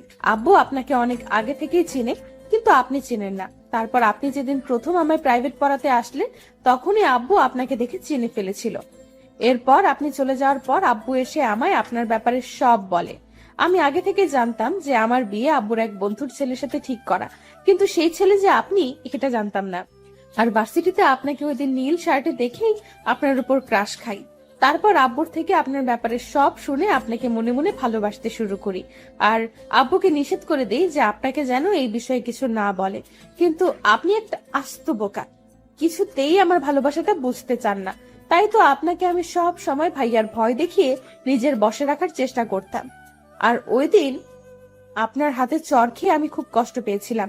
তারপর আমি এই সিদ্ধান্ত নেই যে আপনাকে এখন থেকে সব সময় অবহেলা করে যাব। এতে যদি আপনি আমার ভালোবাসাটা বুঝতে পেরে আমায় ভালোবাসি কথাটা বলে দেন তাহলে আমি সব মেনে নিব। কিন্তু আপনি কিছুতেই বললেন না, তাই অবশেষে আমি এই প্ল্যানটা করি। এতে আব্বু আমায় হেল্প করেছে। তার মানে তোমরা সবাই আমায় নিয়ে এতদিন গেম খেললে? জানো তোমার বিয়ের কথা শুনে আমি কতটা কষ্ট পেয়েছিলাম? ও মা, কেন? কারণ এই কয়দিনে আমিও তোমায় ভালোবেসে ফেলেছি, কিন্তু তোমার বিয়ের কথা শুনে তোমাকে আর কিছু বলার সাহস পাইনি। যদি তুমি আমায় ভুল বোঝো তাই। নিজেই শুধু কষ্ট পেয়েছেন, আমি পাইনি মনে হয়। ওকে, তুমি বেশি কষ্ট পেয়েছো। এবার কি আমরা সবকিছু ভুলে নতুন করে জীবন শুরু করতে পারি না? ওকে, তবে আমার একটা শর্ত আছে, সেটা আপনাকে মানতে হবে। কি শর্ত? এখন থেকে আমায় অনেক ভালোবাসতে হবে, কখনো কষ্ট দিতে পারবেন না। আমার কানের কাছে ওর মুখ এনে এখন থেকে তোমায় অনেক ভালোবাসবো, কখনো কষ্ট দিব না, প্রমিস। তাহলে এখন শুরু করি। কি? ওই যে বাসরাতে মানুষ যা করে। কি করে? দাঁড়ান দেখাচ্ছি। তার আগে আপনার পাঠক পাঠিকাদের বিদায় করেন, না হলে কিন্তু আমি ভাইয়াকে ডাক দিব। থাক, আজকে আর ভাইয়াকে ডাক দিতে হবে না, আমি এদেরকে যেতে বলছি। ভাইয়া আর আপুরা অনেক তো শুনলেন আমাদের কথাবার্তা, এখন কি আমাদের শান্তিতে বাসরটাও করতে দিবেন না? গল্প এখানেই শেষ, এখন আপনারা যেতে পারেন।